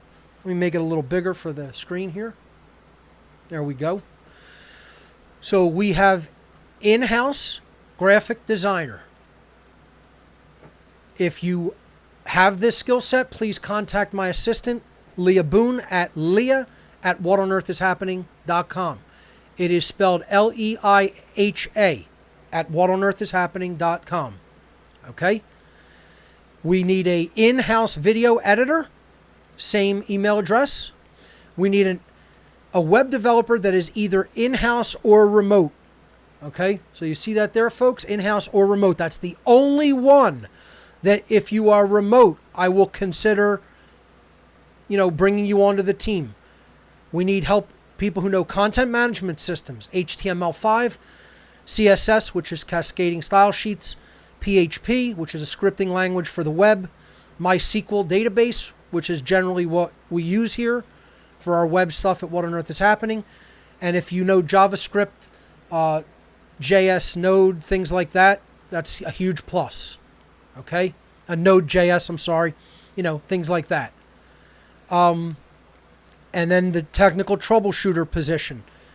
We need high-level experience on both Mac OS and Windows. We use a couple of Windows 10 computers here as well. Troubleshooting on those platforms for both desktop computers and laptop computers. Again, the email is the same, leah@whatonearthishappening.com. All right, so that's that. I'm going to jump back into the slides and just say, put your talent where your mouth is, ladies and gentlemen. Because, very unfortunately, what may need to happen if I do not receive this help and I have to pay for it, which is going to create a huge financial burden here, because until I get some things straightened out with my home and with the former home that I own jointly with Barb, I have to have that place sold at some point, and I have to go and clean it up, which is going to be a really horrific task. And, I don't mean clean it up. I mean literally like remove items so that when I sell it, it will be prepared to be sold. It's if I don't have this help in house, I'm going to have to spend that money out of what I have put away. It's going to be a real tremendous financial burden for me. To that end, if I do not receive, I never want to have to make ultimatums here at What on Earth is Happening. And I know this is a lot of stuff about what's going on here and what I'm doing and what I need help with, but it needs to be said. If I don't receive the help that I'm asking for on a volunteer basis, for the very first time ever since the beginning of What on Earth is Happening, I will have to start utilizing some sort of a paywall / donation system for the What on Earth is Happening show itself. And I don't want to have to do that. I really don't want to have to do that. But unfortunately, I'm going to have to if I don't get the help I need. So what I ask of my viewership is, if you want to see the show stay completely free, and it should stay completely free, help me to get the help that I need. And that means become part of a search team for me. If you don't have the skills yourself and can't be here in Philadelphia yourself, please stop wishing me well. Please stop saying, I hope you get the help you need. Actively help me search for the people I need. The skill sets are listed. You can point people right to that page. Be a liaison at least. Help put the word out. Help get people here in the chair. Don't wish me well. I don't want you saying, I hope you get it. I'm even going to say, I value trying to get me help more than I do the money to pay somebody. I don't want to have to pay somebody. I want somebody to get involved and volunteer their damn time. I don't think that's a lot to ask for. I think the people who think that's a lot to ask for have their head up their ass, quite frankly. This is not asking much. 1 to 2 days a week to volunteer some of your day to help do this work. And I've been practically on my hands and knees begging for it for years, to no avail. And that is unacceptable. So what's going to happen is, and this isn't an ultimatum, this is a sad fact of the matter. If I have to pay people to do this work, it will be funded by making the stream each week not free and put behind some sort of a donation wall. So that will be up to you whether that happens. There will be a deadline for that happening. The next few shows will remain free. And if I get the help I need, the show will remain indefinitely for free. If I do not get the help I need within the next 30 days, the time frame is from this June 7th, today, to July 7th, when the class seminar called How to Become the True Media begins. If I do not have these positions filled in those 30 days, What on Earth is Happening will cease to be a free live stream. And it will go behind a donation wall. And the money, the donations that are taken in from that will go to funding the help that I require. So we were having another technical problem here, trying to solve it on the spot. Looks like we're okay. I want to jump back into my slides. We're good. Let's go back to the slides, please. So you can go to that position page and share it at whatonearthishappening.com/help.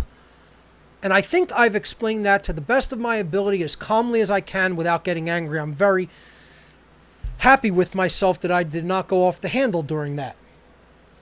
So that's all what the great work is about, folks. It's about getting involved. Now, just before we start, I am going to take my producer's advice and say I did not mention that Unsustainable, the recent film that I was in, which James Yeager, the local film producer here, who's done tremendous work, including things like Fiat Empire, Original Intent, Molon Labe, Good Guys with Guns. He's one of the greatest filmmakers of our time, as far as I'm concerned, documentary filmmakers of our time, and just a great guy all around, by the way, who I consider not just a associate in the great work, but I actually consider a friend.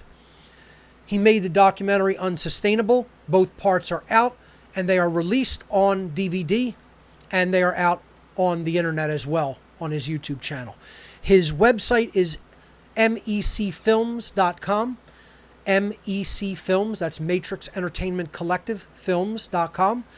And you could search for Original Intent Doc is his YouTube channel. All one word. Original Intent Doc, D-O-C, is his YouTube channel. His name is James Yeager. He made the film Unsustainable, which I appear in. Very happy with the way the documentary came out.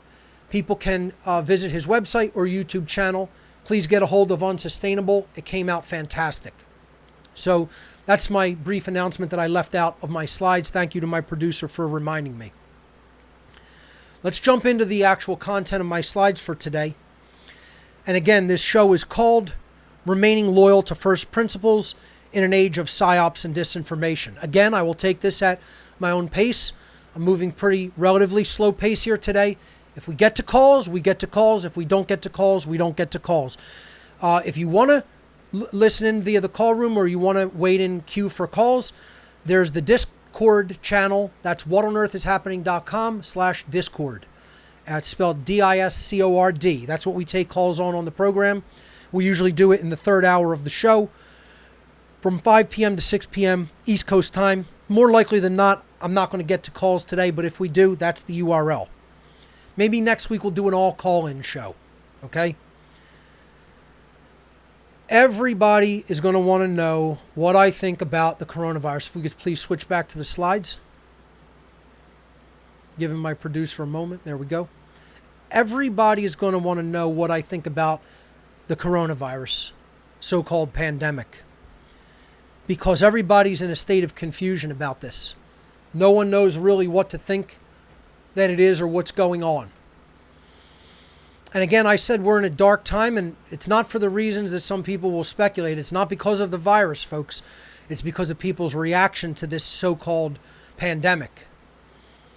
And I am not going to say that the illness is not real, because I know people who have gotten it. The illness is real. What we are being told about it, however, by so-called official sources, is what constitutes the PSYOP. Are people getting sick? Yes, they are. Is this a genuine illness of some type or form? Yes, it is. It does exist. Is it what the mainstream media and the government are telling us? Almost assuredly, it is not. So what my take on the whole coronavirus pandemic is this. It is what I refer to as a socially engineered, perceived crisis. Now, don't get it twisted into thinking that because I use the word perceived, that it doesn't mean something actual in the 3D world is occurring. There is something happening in the 3D world regarding people's sickness, which is very extreme in some cases. But the hype about the deadliness and danger represented by this illness is not deserved and accurate. If you're familiar with the researcher and presenter Larkin Rose, freedom advocate, anarchist, from a true anarchist perspective, I think you should take a look at the videos he's been doing recently during this crisis, perceived crisis, because I think it's made a lot of sense, and it's very similar to my take. He did one where he compared it to mountain lion attacks, explaining that if the government were hyping mountain lion attacks and saying you shouldn't go outside, and mountain lions don't live in the city, look at the ancillary problems that would be created in society from essentially shutting society down when people aren't in danger going out into cities of mountain lion attacks. When, if people go into their environment and their, domains, one person every 4 years are fatally killed in mountain lion attacks in the United States. One person every 4 years, ridiculously small statistics. It's very similar to the danger represented by COVID-19.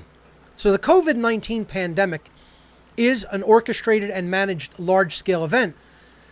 This is not to say that there isn't a real illness making the rounds in the human population.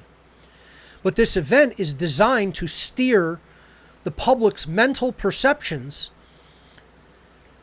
in a specific direction, which is dedicated by the social engineers of our world. Because what they want to do is they want to take the perceptions from being in addition to sicknesses that are actually occurring and death that is occurring and worldwide economic devastation that absolutely is occurring in the created response to this pandemic.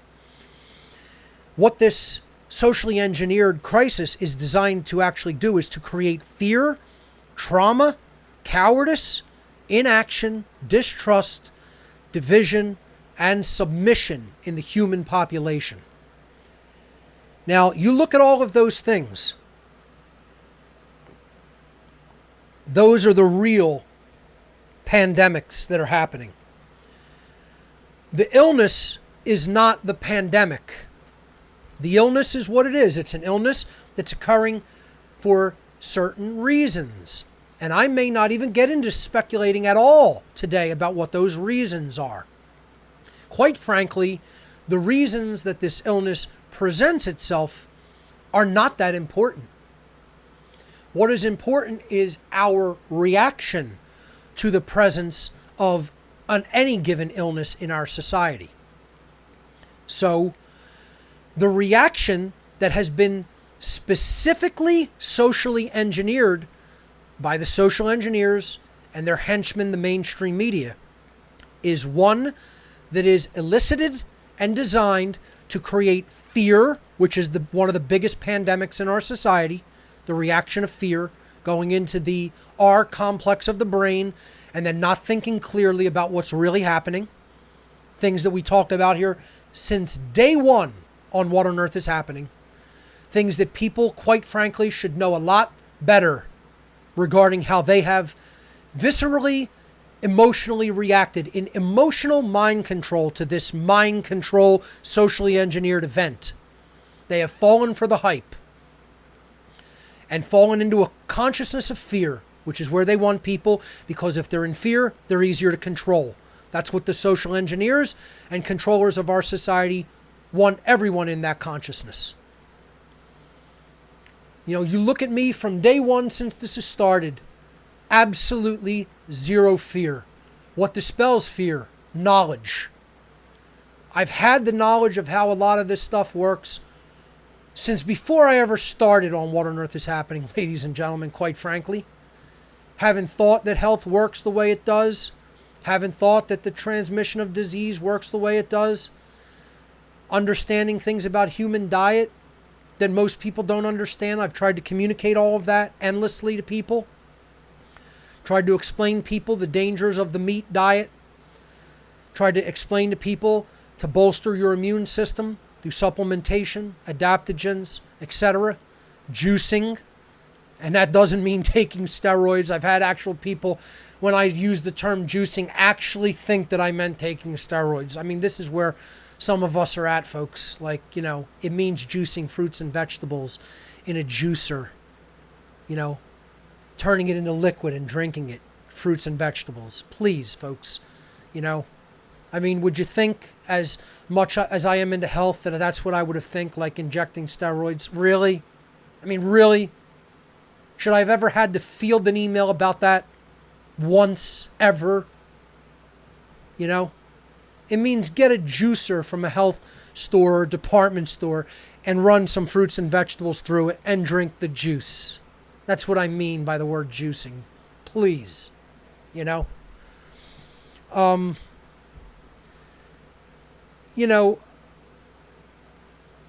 could get into speculation from now until the end of time as to the causes of this illness or how serious it is.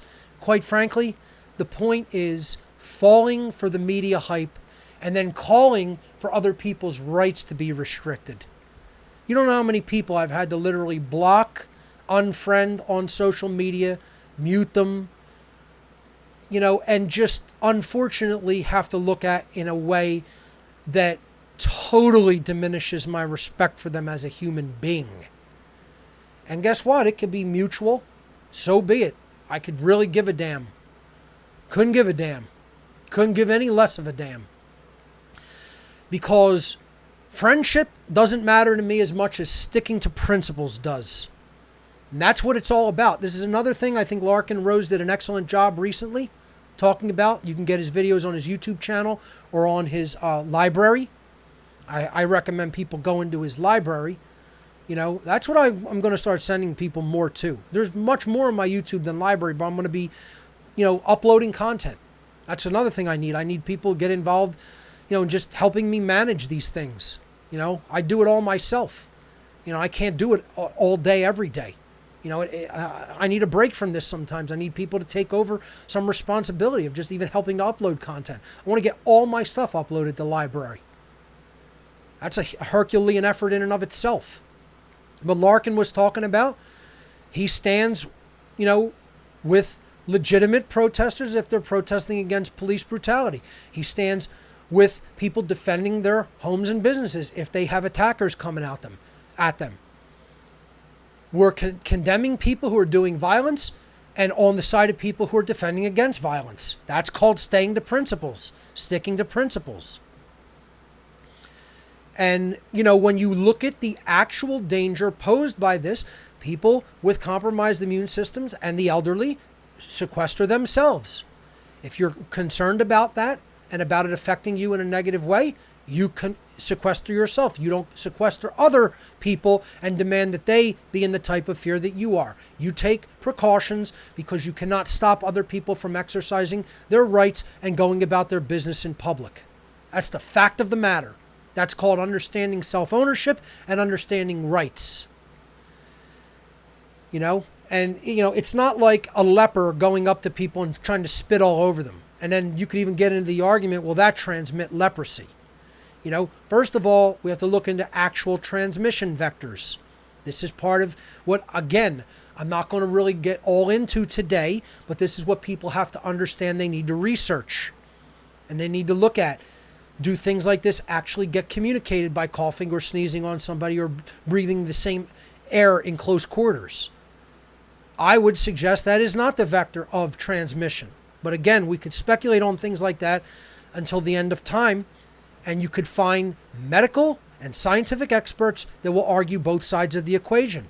I tend to lean on that virology and epidemiology is not what we have been told that it has been, not what we have been told that it is by traditional methods of science, by traditional medical establishments and scientific establishments.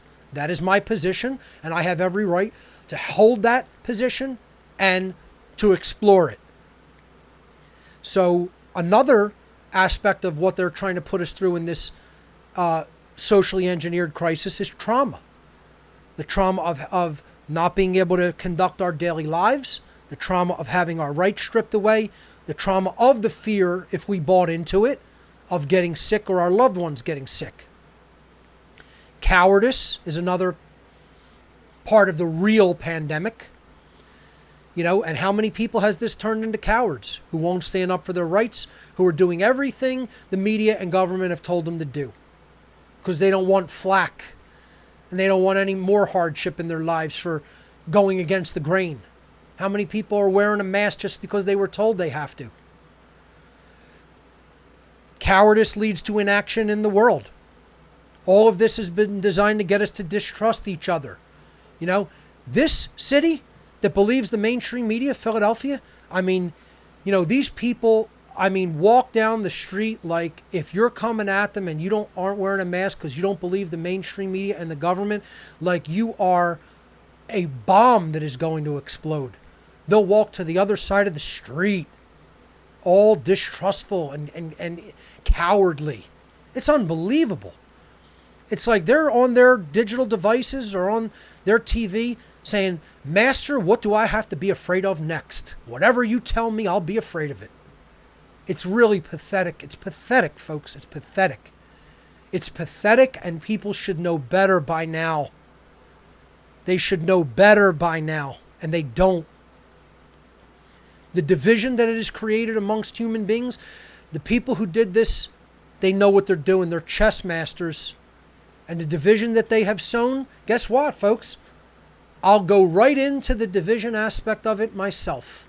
I think an aspect of it is healthy and an aspect is unhealthy. And that is, if you're going to say, I'm going to compromise my values, I'm divided against you.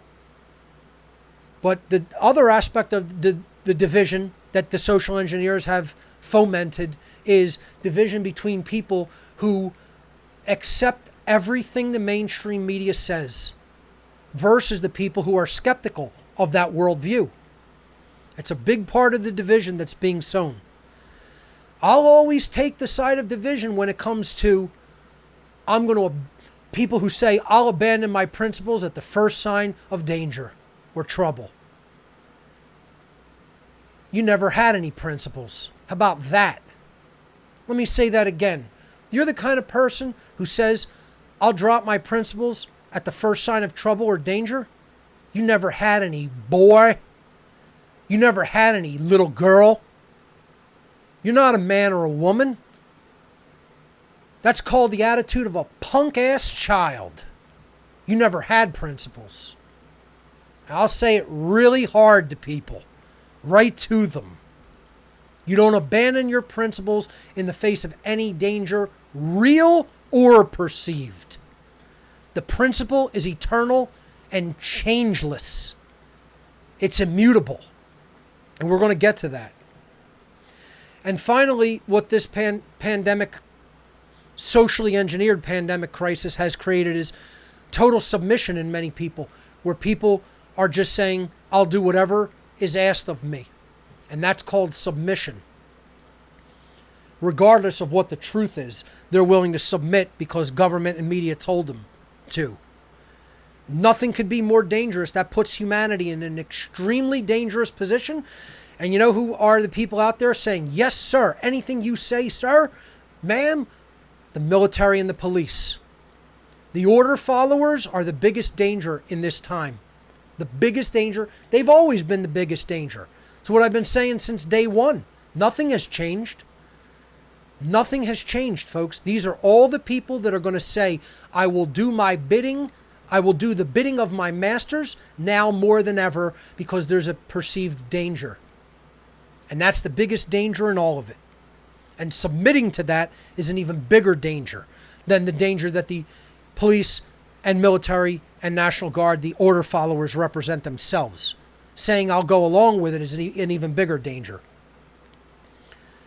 These are the characteristics of this engineered crisis that we are in the middle of regarding the coronavirus, COVID-19, the novel coronavirus. One of the characteristics is that the nature, the government and media are saying the nature of the illness is exactly what we say it is.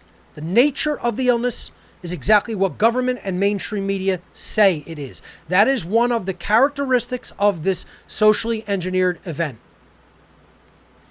So what I would say to people is, you must research and look into what the nature of such an illness is to begin with. Accepting current virology and epidemiology sciences on their face when they are government funded government grant money funded, quote, sciences, okay, on their face is a problem in and of itself that constitutes a belief system. First of all, I can show you a report from the National Institutes of Health that says that they tried to expose people directly to this virus, 455 people, and could not transmit it, even though they were in extremely close quarters. They put 455 people in extremely close quarters with each other, some who had been confirmed to be infected with this novel COVID-19 virus, and they could not transmit it to 455 people. So, what does that tell you about the nature of what we're talking about? It should say the nature of it is not what many people believe it to be. So again, I'm not going to go into all of the aspects of what the nature of even a virus in and of itself may be. Is the illness real? Clearly the illness is taking place. What is its nature? What is its origin? I should really write here nature and origin. See, people just assume viruses work the way traditional sciences tell them that they work.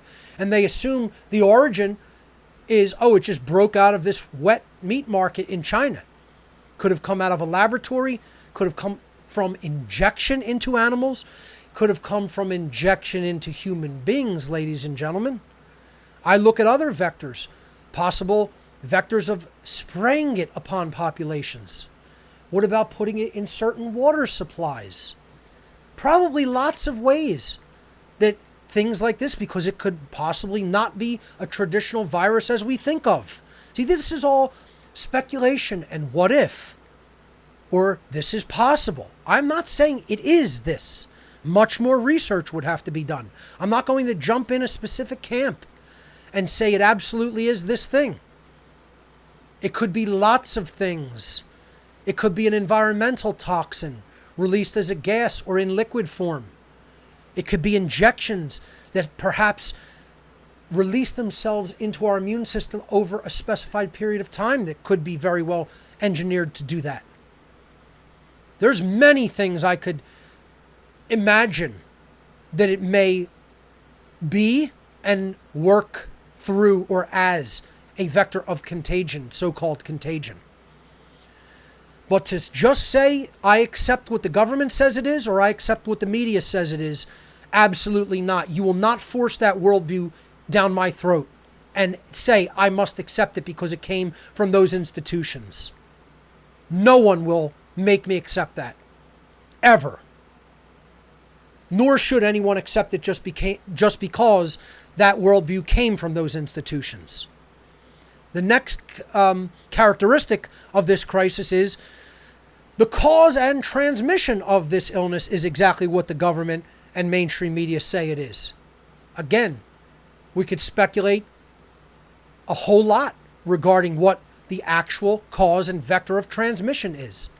And again, I don't accept classical science's definition for these things or explanation for these things. I highly recommend that people read a book called The Invisible Rainbow by Arthur Furstenberg and understand that traditional vectors of contagion do not work the way people have traditionally believed through virology that they work. And there are many doctors who take this model because they've seen that it doesn't work the way people have traditionally thought that vectors of contagion worked.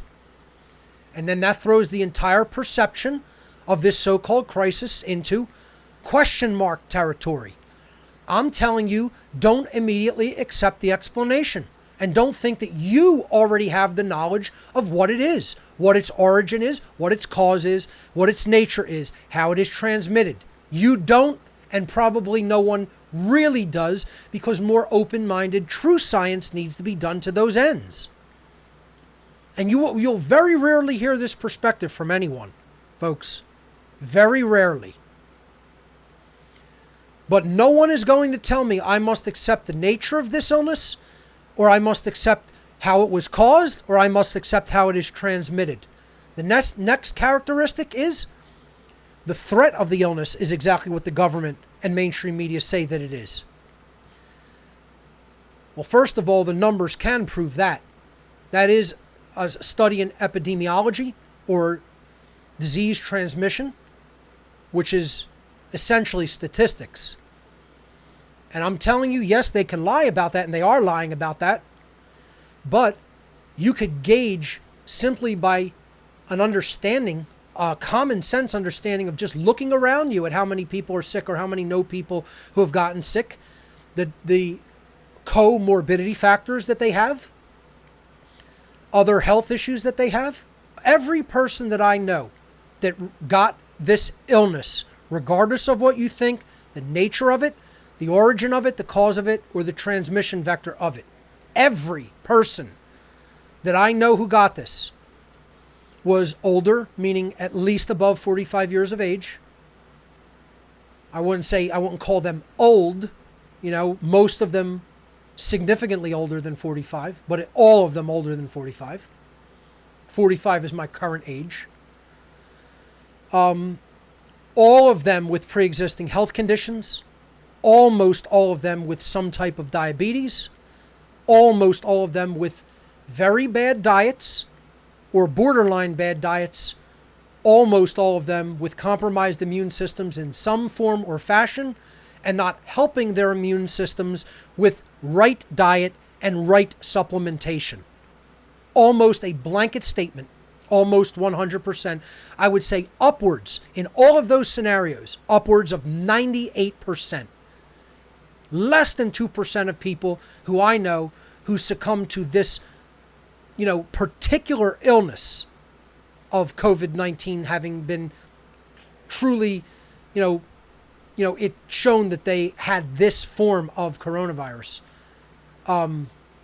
Less than 2% did not meet those criteria that I just talked about. Age, comorbidity factors, bad diet, little to no exercise, compromised immune system, not supplementing properly, certainly not juicing or blending on a daily basis.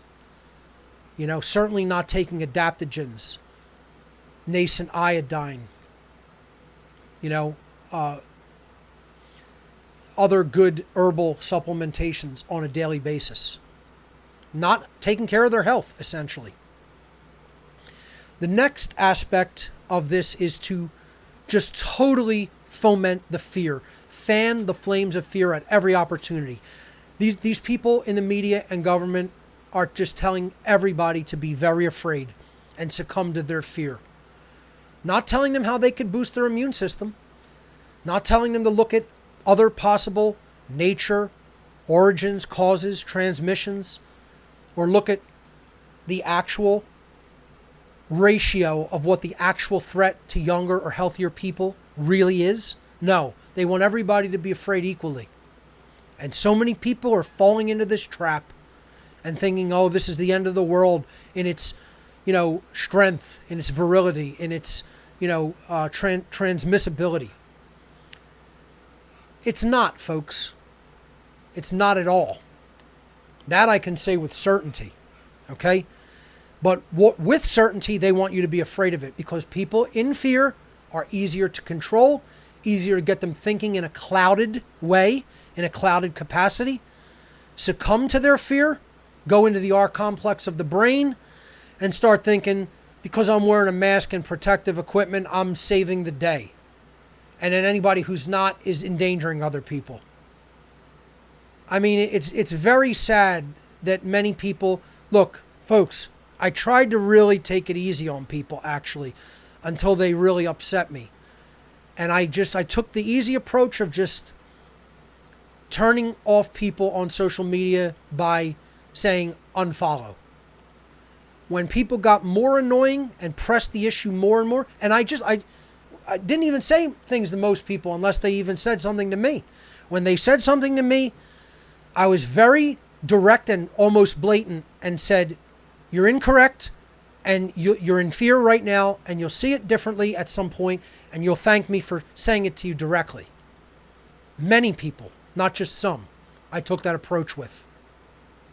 Other people I took a harder approach because I didn't like the way they approached me about it.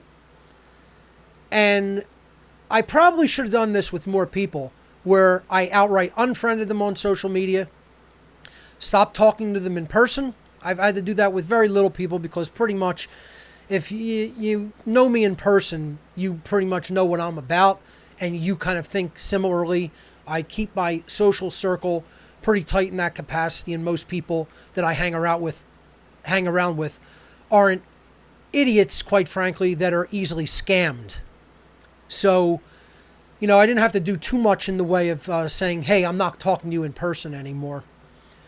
But what really came down the hardest on people is when I didn't like their attitude or approach to me personally, I either unfriended or blocked them outright from social media. People who were at least somewhat respectful and trying to present their viewpoint of it, I simply unfollowed them. And I did that with a lot of people. Okay? I unfollowed way more, but I blocked a ton too. So I want to take the time briefly to talk about my approach and attitude regarding social media for a brief time here.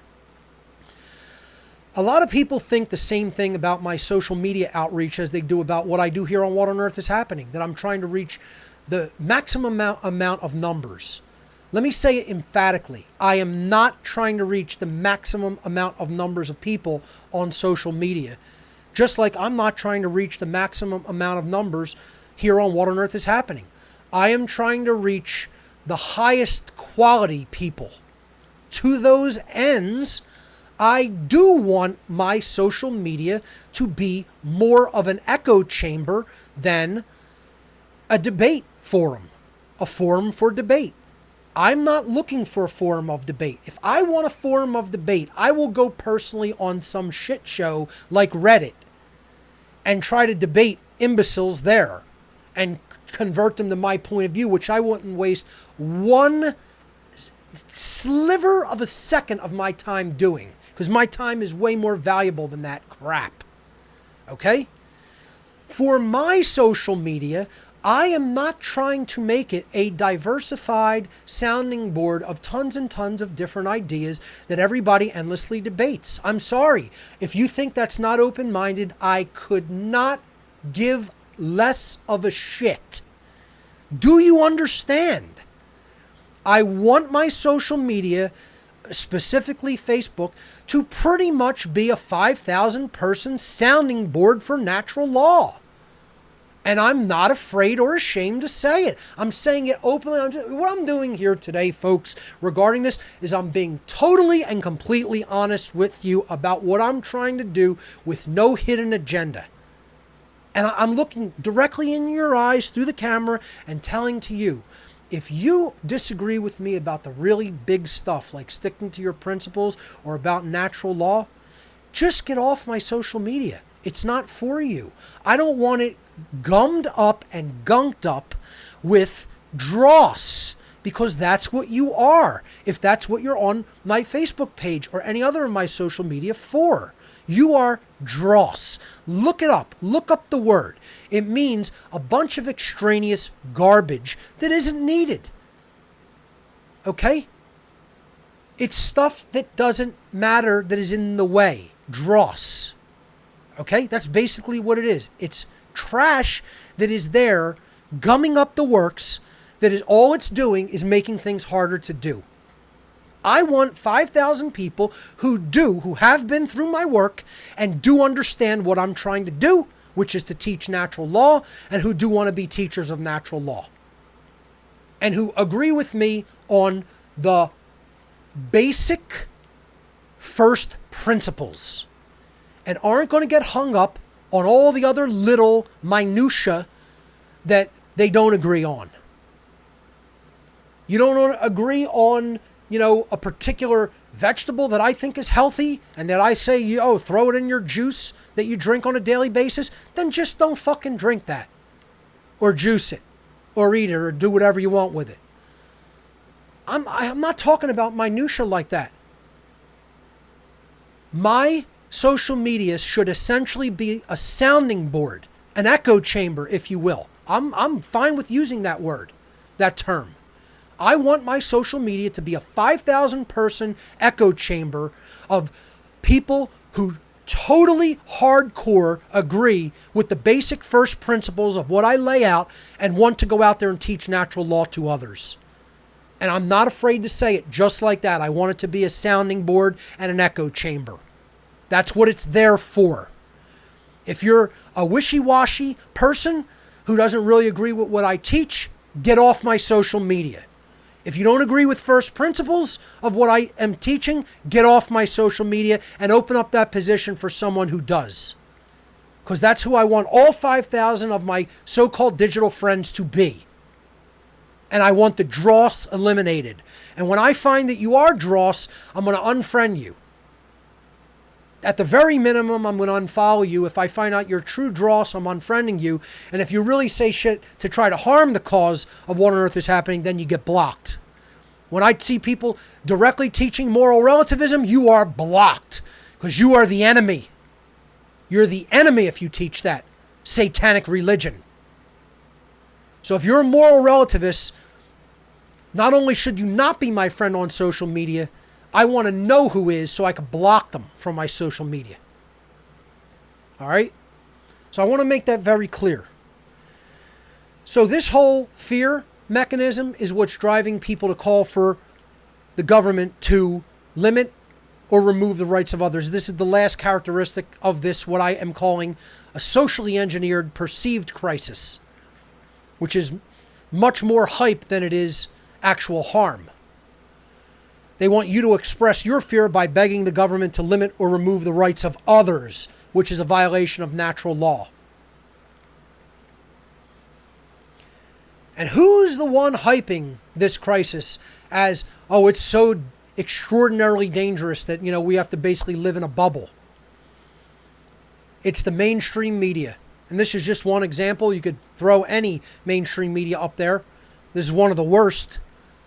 But these are the same people, and I'm not just talking about CNN, it just happens to be the graphic I chose. I'm talking about all of the mainstream media, the dinosaur media, the paid, lying, sack of shit, yellow journalist media. Your paid whore liars, as Gerald Celente so rightfully calls them, the prostitutes, because that's all you are. You're not journalists. You're prostitutes posing as journalists. You're paid whores. Paid lying whores. I don't know how much clearer I could say what I think of these pieces of dirt. You're pieces of dirt, and your parents were and are pieces of dirt, whether they're alive or dead. Son, girl. The vast majority of the imbeciles out here on the street actually believe the same lying sacks of shit that told us that there were weapons of mass destruction in Iraq.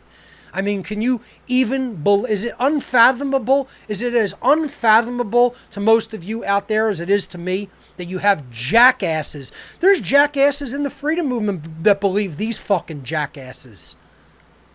That believe these lying paid whore sacks of shit. They'll take their word for it that it's as dangerous as it is and they need all this protective equipment. And it's transmitted exactly as they say it's transmitted. I mean, imagine how fucking dumb you have to be. Or willfully ignorant. There's the big crisis. There's the big pandemic. Willful ignorance. Dropping your principles at the first sign of trouble. Boy, nothing could be more willfully ignorant. At the first sign of your perceived problem that these paid whores told you to be afraid of. Folks, at the amount of time that I've been doing this and putting this work out, and the amount of time all of the information that has been out has been publicly available, we should be well beyond this. This is unacceptable, and it is painfully sad. I mean, the amount of people who have fallen for this nonsense, their ignorance is blatantly, physically painful to me. Physically painful and physically traumatic to my body and soul. because we should be well beyond this point in our understanding of how things in this world work. And we're not, because we all have our little biases. We want to see things from this perspective. The left has their little biases that, oh, we want to have the nanny state and everybody taking care and being afraid of everything, taking care of us from cradle to grave, providing for us.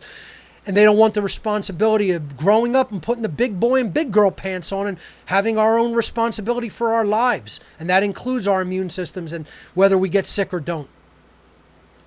Then you have the right saying, oh, when other types of crises break out and we're in some sort of physical danger, we want Big Daddy government coming to the rescue with the police and National Guard. They drop their principles at the drop of a hat too. It's pathetic. It's pathetic. It's painful, willful ignorance, and it's everywhere. And the amount of people that have actually stayed true to their principles is a piss in a pot. And we should be way beyond this point, and we should know way better by this point. And I'm unimaginably disappointed and sad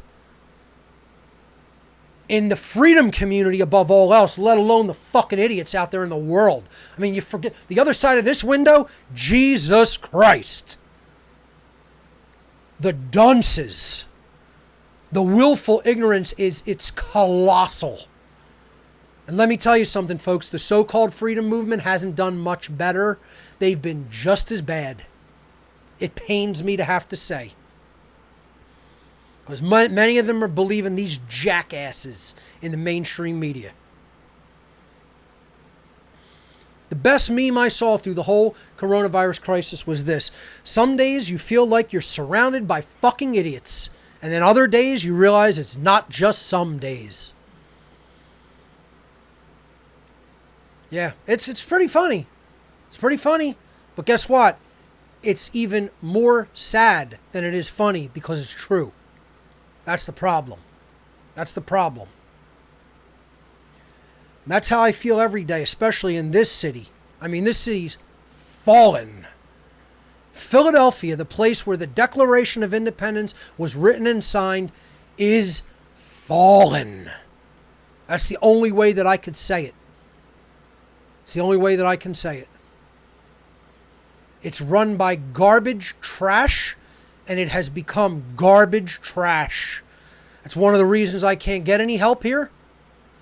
Even though I've begged for it endlessly, there are a tiny handful of good people left in this city. And guess what?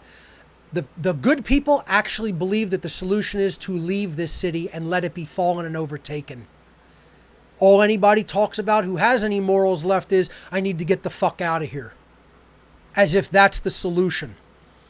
And I understand the desire for that. I understand the desire for some sort of a safe haven. But guess what? There's nowhere in the world that's a safe haven these days, folks. You got to stay where you're at and make your community better where you are at.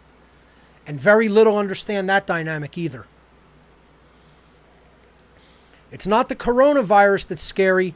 It's how brainwashed and easily manipulated the masses of people can become. Boy, truer words were ever spoken.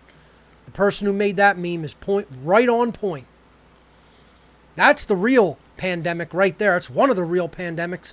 The brainwashing and manipulation of the masses. That's a pandemic if there ever was one. And it's worldwide. It's worldwide. But it's especially prevalent in leftist-taken cities in the United States of America. Because boy, oh boy, are they cult members. I mean, the right are bad enough cult members. You know, the political right-wingers are bad enough cult members, but I mean, they look like holy guardian angels next to the leftists these days. It's sad to say, you know, because the left has become a total demonic cult, especially in major populated centers of major cities.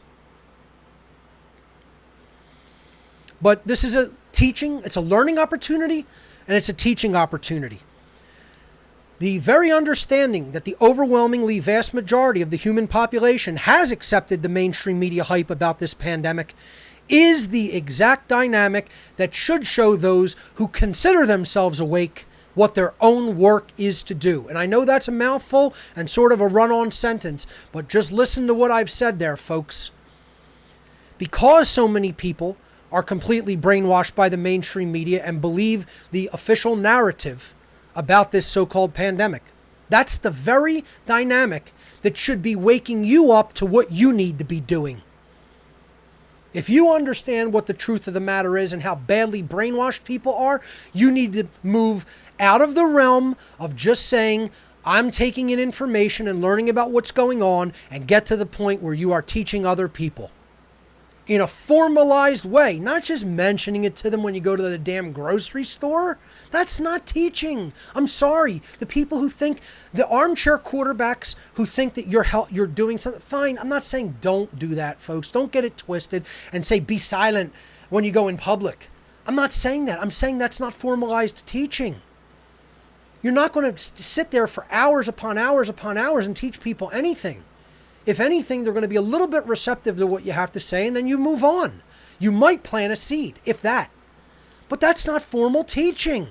Saying something to your family member isn't formal teaching. Let me say something about this, folks. I want to talk about doing the great work in this capacity from a personal perspective. And a couple of friends of mine actually asked me to mention this. Okay? And it's the state of consciousness that my own mother has gone into as a result of the COVID-19 crisis.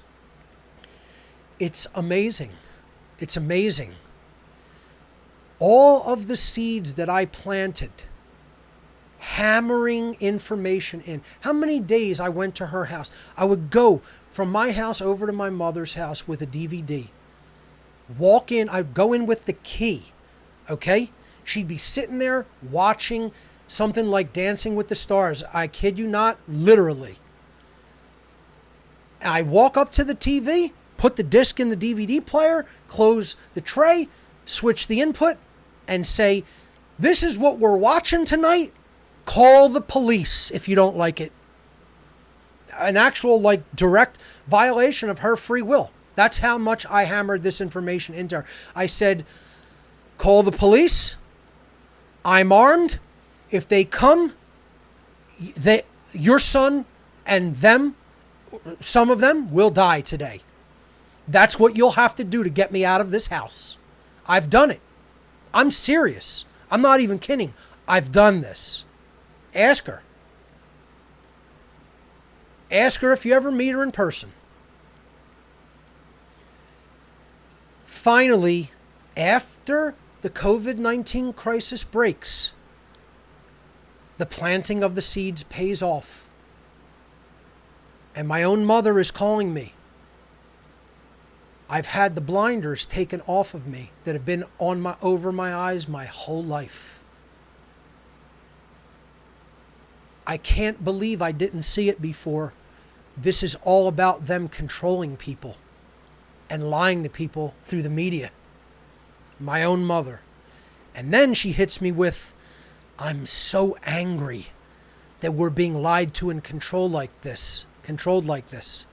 And then she hits me with, I can't believe you knew what you knew for this long.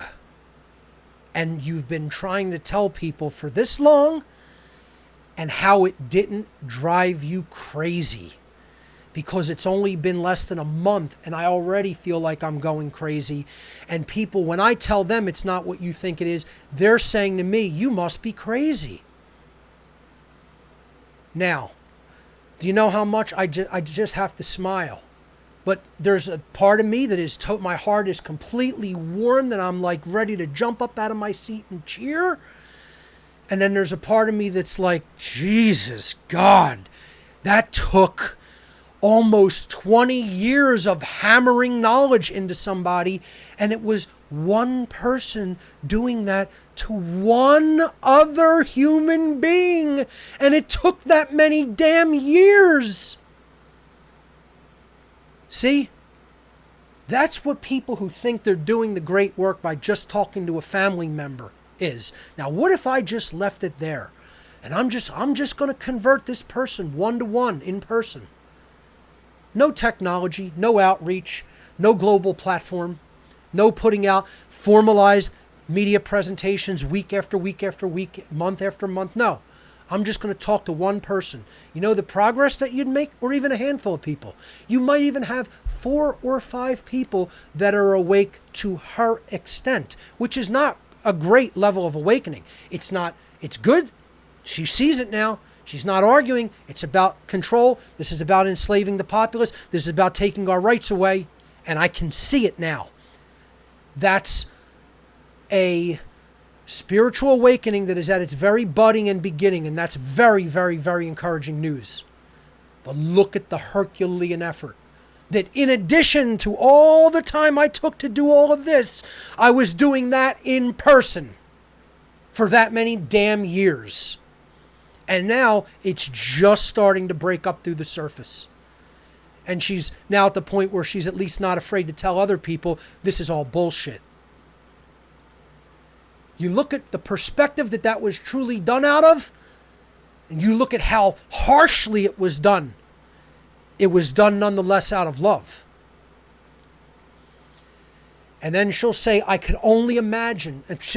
She's humbly acknowledging to me, finally, after all of these years, it's breaking up my voice. I'm going to try to hold it together. Because, folks, in the past, when I started doing this, she said some very unpleasant things to me about me doing this work, and now she's saying, I'm glad you're doing this, and I can't believe I didn't see it before. And she's like, I can only imagine what you know, because she knows the amount of information I've taken in. She's seen me doing it, worrying about me, worrying about that I was going crazy because of how incessantly, like a pit bull, I was just studying and reading nonstop and not having a social life for many years. You know? That's how much one-to-one work pays dividends over that long a period of time. What we're really talking about is doing it in a bigger way, folks, and that's great. Do it one-on-one too, in addition. But get it out there in the digital space. That's where the war is, folks. The battlefield is not just in person. It's a small part of it. The battlefield is in the digital domain.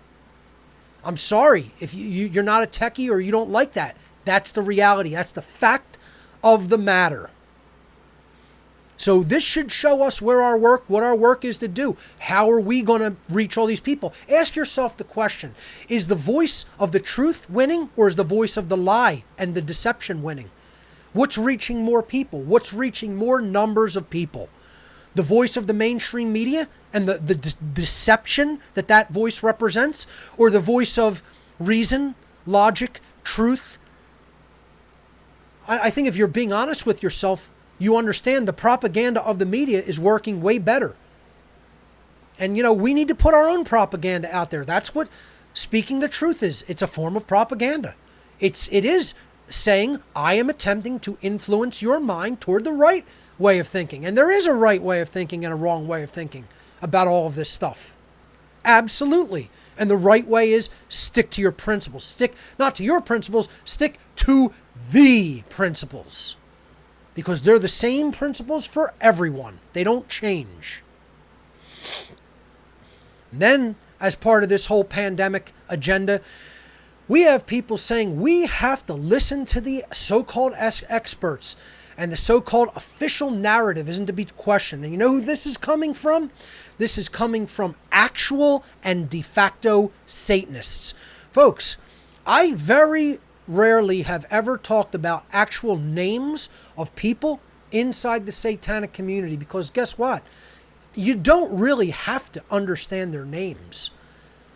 It's not as important. This is what everybody thinks, it's so important. Name all these names. If I said James Comerford, what the hell is that to you? You don't know this name. You don't know anybody. You wouldn't know who that is. You would know nothing. If I said, just out of the top of my head, Vincent Allen, you have no idea who that is. What would it mean to you? If I told you any of these Satanists that I worked with worked in as a manager of any particular store or bank, or were a teacher at an Ivy League university, or were a judge in a particular district, or even were, for example, a police chief of a town. What would be the difference if a name was named? You could name people like Michael Aquino. Michael Aquino was a general in the armed forces, in the Army's psychological warfare division, who was a practicing and renowned Satanist, a Setian, the high priest of the Temple of Set, experimenting and conducting experimentation in electronic torture techniques while he is a professed Satanist and while he is actively in the United States military, and then was brought up on trial charges for child trafficking, for involvement in child trafficking rings. And do you know what happened to his military career? Oh, it wasn't ended. He was promoted to a 4-star general, even after those allegations. And they weren't just allegations, folks. And then people want to say, you're not naming names, as if naming names is going to do anything. You need to understand their mindset and strategies, because you know what these Satanists are doing? They're giving you their mindset, and you never understand that that becomes your mindset. And that's why they can beat you. That's why they can own you. That's why they can enslave you. Because they can't enslave anybody that's outside their mindset fully, entirely, wholly outside of it. Oh, but they can enslave the mini-me Satanists that they give a watered-down variant of their ideology, and they become a de facto Satanist. So whether you're talking about actual Satanists involved in some sort of a actual network of Satanists worldwide, and or they are de facto Satanists that agree with the ideology of Satanism and the politics of it in many cases, the high-level politics of it, which is globalism. We're already seeing many of them out in the public, an externalization of the satanic hierarchical network, if you will. They are the control freak governors of the states with the hardest clampdown and lockdowns during this so-called pandemic. They are the so-called medical experts that are pushing a particular narrative. And they are then the NGO, non-government organization foundations like the Gates Foundations, Bill and Melinda Gates, etc. And folks, they're flaunting it. They're flaunting it out in the open in our faces. On, I believe it was the Today Show, not certain about it. I actually downloaded the video. This is a frame of that video. Taken from that appearance, Melinda Gates went on with an actual inverted cross necklace, a small inverted cross medallion, which is absolutely a symbol of organized Satanism. It is not a symbol of the Church of Satan. It is not a symbol of the Temple of Set. These are low-level satanic network organizations that interface with the public. It is, however, a symbol of worldwide Satanism and the worldwide satanic network, because it is a symbol of the inversion principle, the inversion of the Trinity, the inversion of Christ consciousness in general. I've talked about it ad infinitum, the inverted cross. Talked about it a lot in my presentation called Demystifying the Occult Part 2, Satanism and the Dark Occult. And I listed the inverted cross and the inversion principle as one of the major pieces of symbology of worldwide Satanism.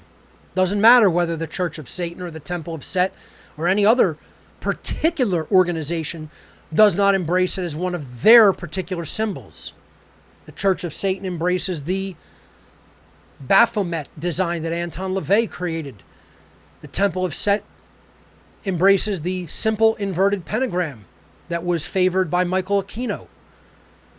The Whitehall Church of Satan here in Whitehall, Pennsylvania, always favored a variation of the Baphomet known as the hearth Hearth. So you could look up any of these things. They all have their preferences for symbology and organization. They don't all organize one way. You have to look at them as sects, just like there are sects of Christianity. It does not mean that the inverted cross is not a chosen and agreed upon symbol of the worldwide satanic network, because it absolutely is and has been since Christianity has embraced that symbol. They've inverted it. These are Satanists, ladies and gentlemen. This is the missing piece of the puzzle. These are control freaks.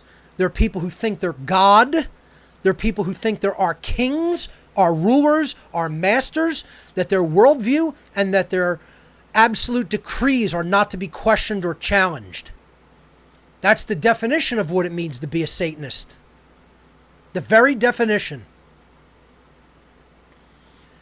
And we have to understand their mindset if we're going to defeat them. We have to first understand that the world is run by Satanists. This is the missing piece of the puzzle that many, many, many people who are waking up because of this crisis and starting to ask questions still, as yet, do not comprehend or understand.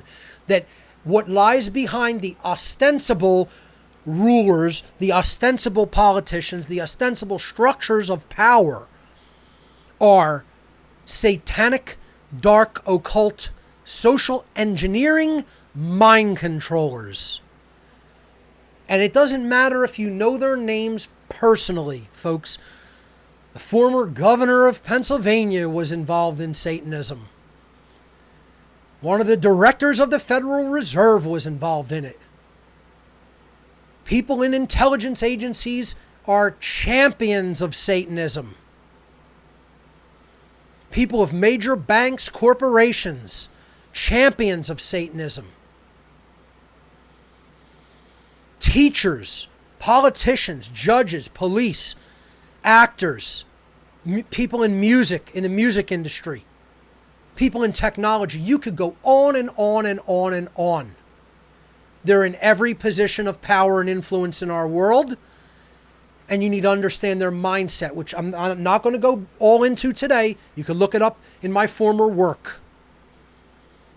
Understand their belief and their mindset, because they are the ultimate enemy behind the scenes. And the secondary enemy is the people that they have brainwashed into their worldwide satanic cult.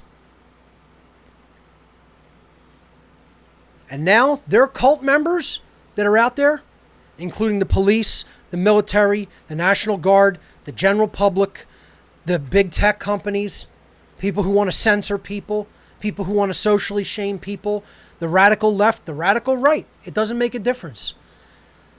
They have all of these people in a state of what I now call worldview violence. The cult, this is the new cult technique, and this is the new propagation aspect of the worldwide cult of Satanism. It's called worldview violence, and here's its main tenet.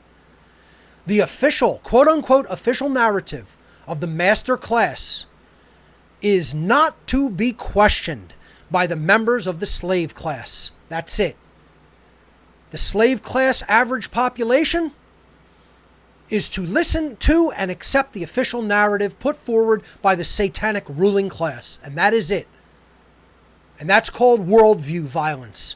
If you don't agree with our narrative, you become a pariah, you become persona non grata, you become someone who we will conduct violence upon you by saying you cannot do any of the rights, you may not perform any of the rights that you used to be able to perform unchallenged and unhindered. We are going to hinder you in the performance of those rights, because now the world is different and this is the new, quote, normal. Jackass is saying this term. There's nothing normal about it. It is absolutely abnormal, and it is absolutely based in violence. And I stand against all forms of violence. I stand for the right of self-defense against all forms of violence.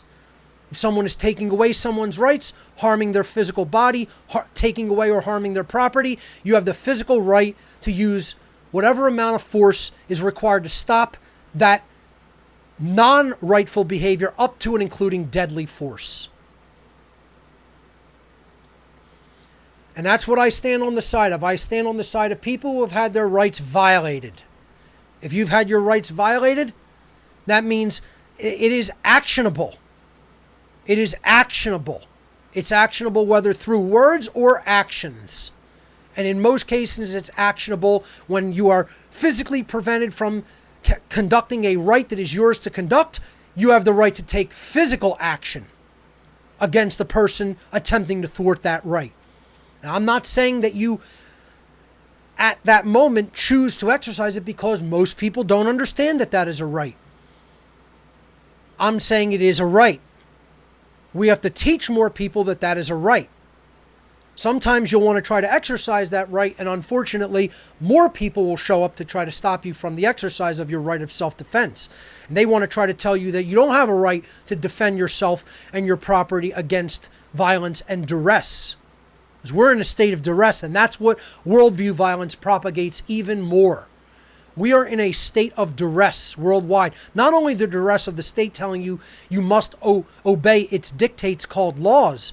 We are in a state of duress with now the average golem, the average zombie, telling people you must accept and propagate the narrative of the ruling class, and you may not challenge it. And if you do, we're going to shut down your access to media content delivery platforms, and you'll be deplatformed. And that's the taking away of our First Amendment protected natural law right to freedom of speech.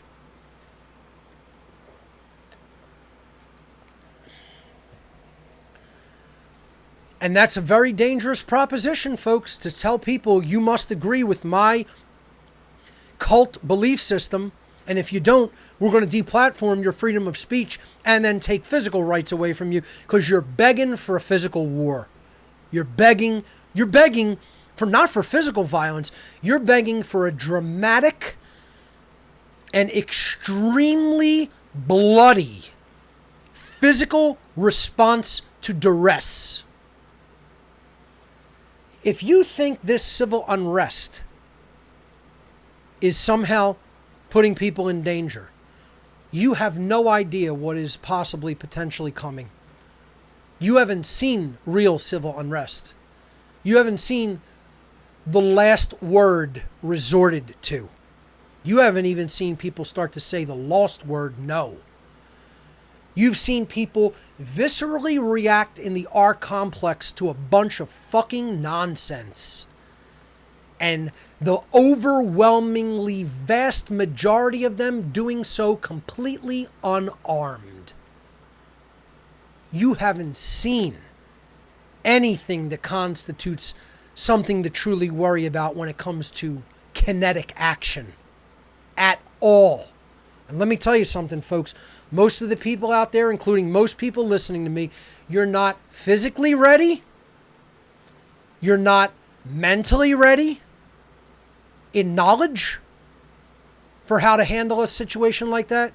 You're certainly not psychologically and emotionally ready. And most of you are not spiritually ready. You know? So all I have to do is say, keep pushing the worldview violence, folks.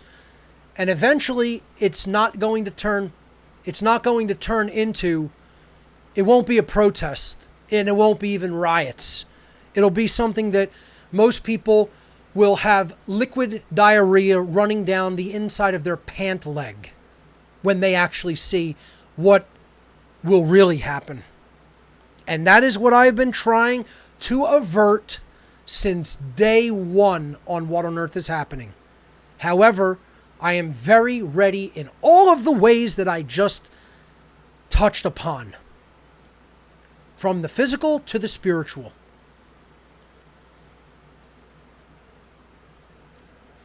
Here's my final word on the coronavirus so-called pandemic.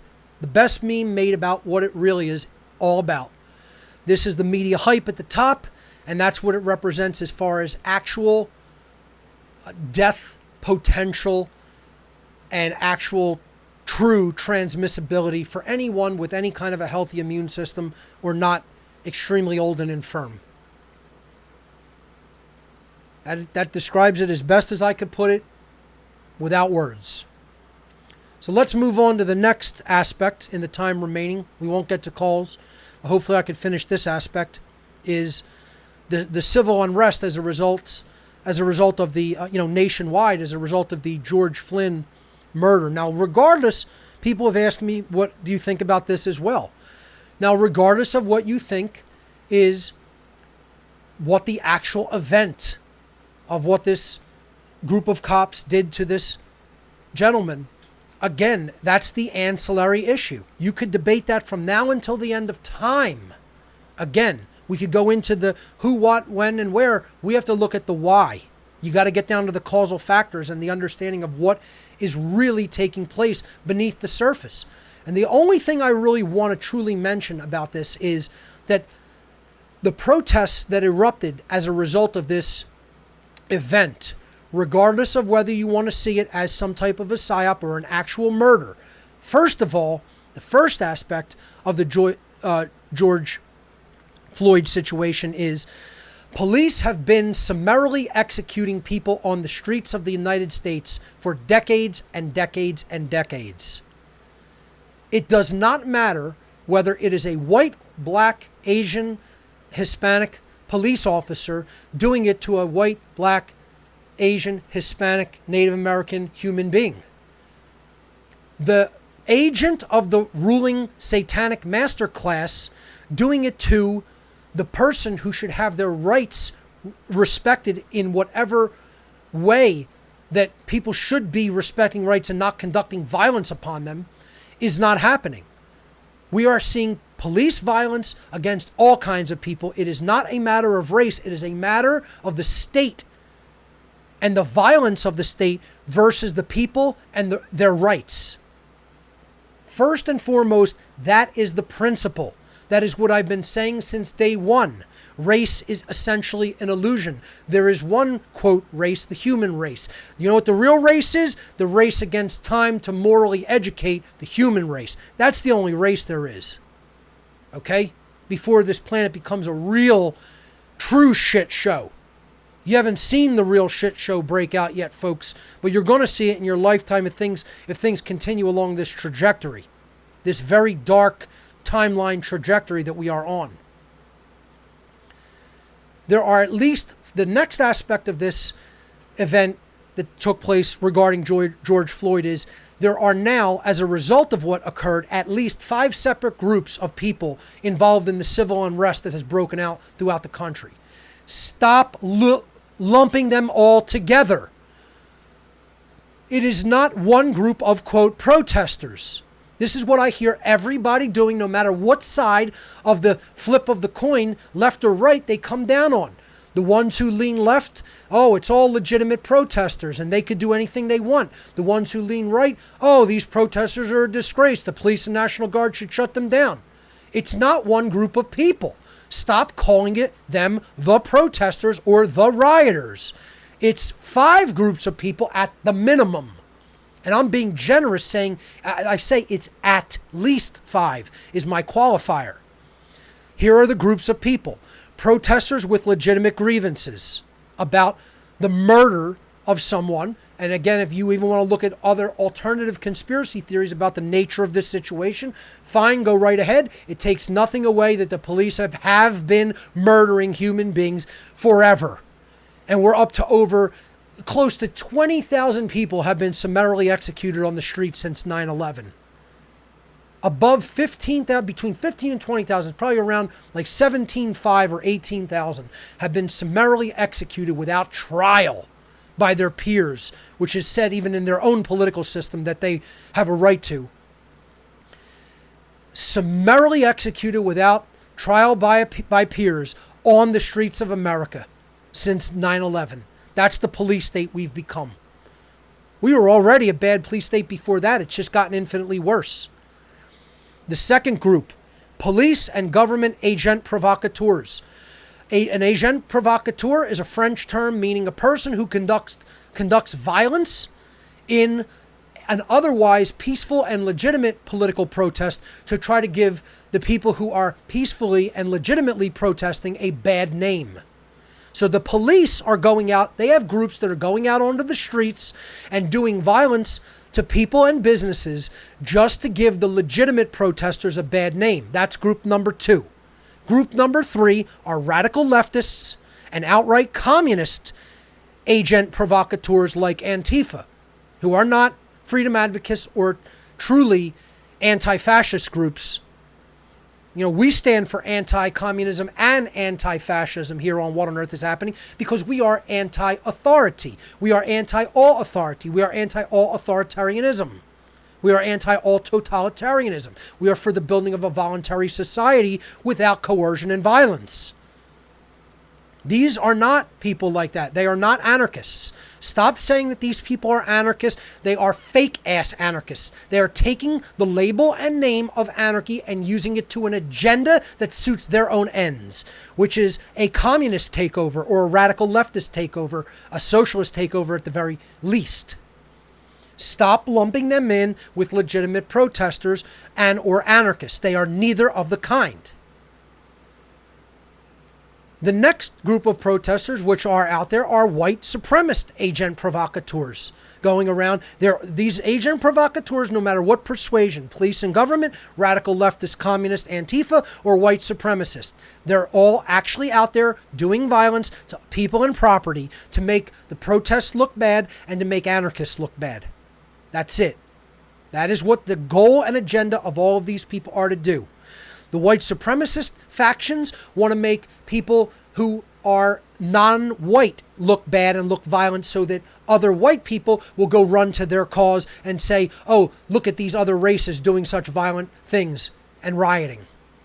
It's largely started, all of the protesting, and some of it is fallen into by people who are very angry and have a lot of misplaced angst, okay? But you have to stay out of that and keep it on focus about the principles of the state versus the people. That's the main principle. And we're running out of time. I may have to continue this next week. Let's see how it goes.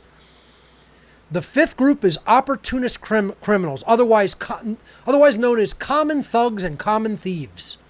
And they're out there taking advantage of this at a very horrific time so that they can just take what they want or hurt who they want because of totally wrong mindset that they have, and then they want to carry out wrong behavior.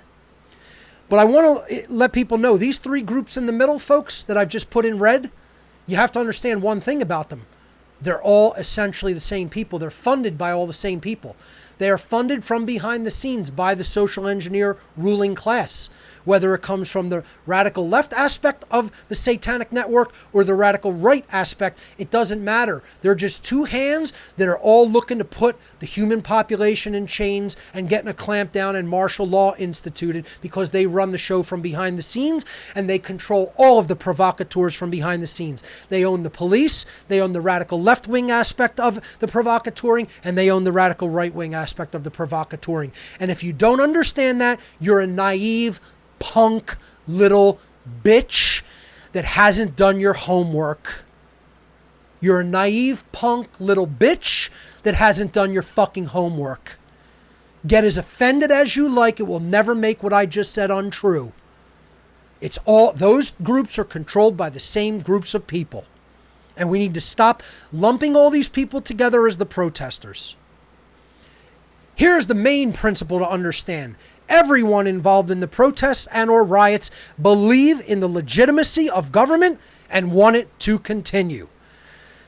And folks, unfortunately, I'm going to have to leave it right there at that slide, and we're going to have to pick this up next time, and then I'll finish my last few slides, and we will do a all call-in show after I finish my slides next week, because we have run out of time here on this 225th edition of What on Earth is Happening. Ladies and gentlemen, thank you so much for watching. I'm your host, Mark Passio. My website, whatonearthishappening.com. And remember, the fundamental principle to understand in this time has not changed and never will change. Ladies and gentlemen, government is slavery. We'll see you right here next week.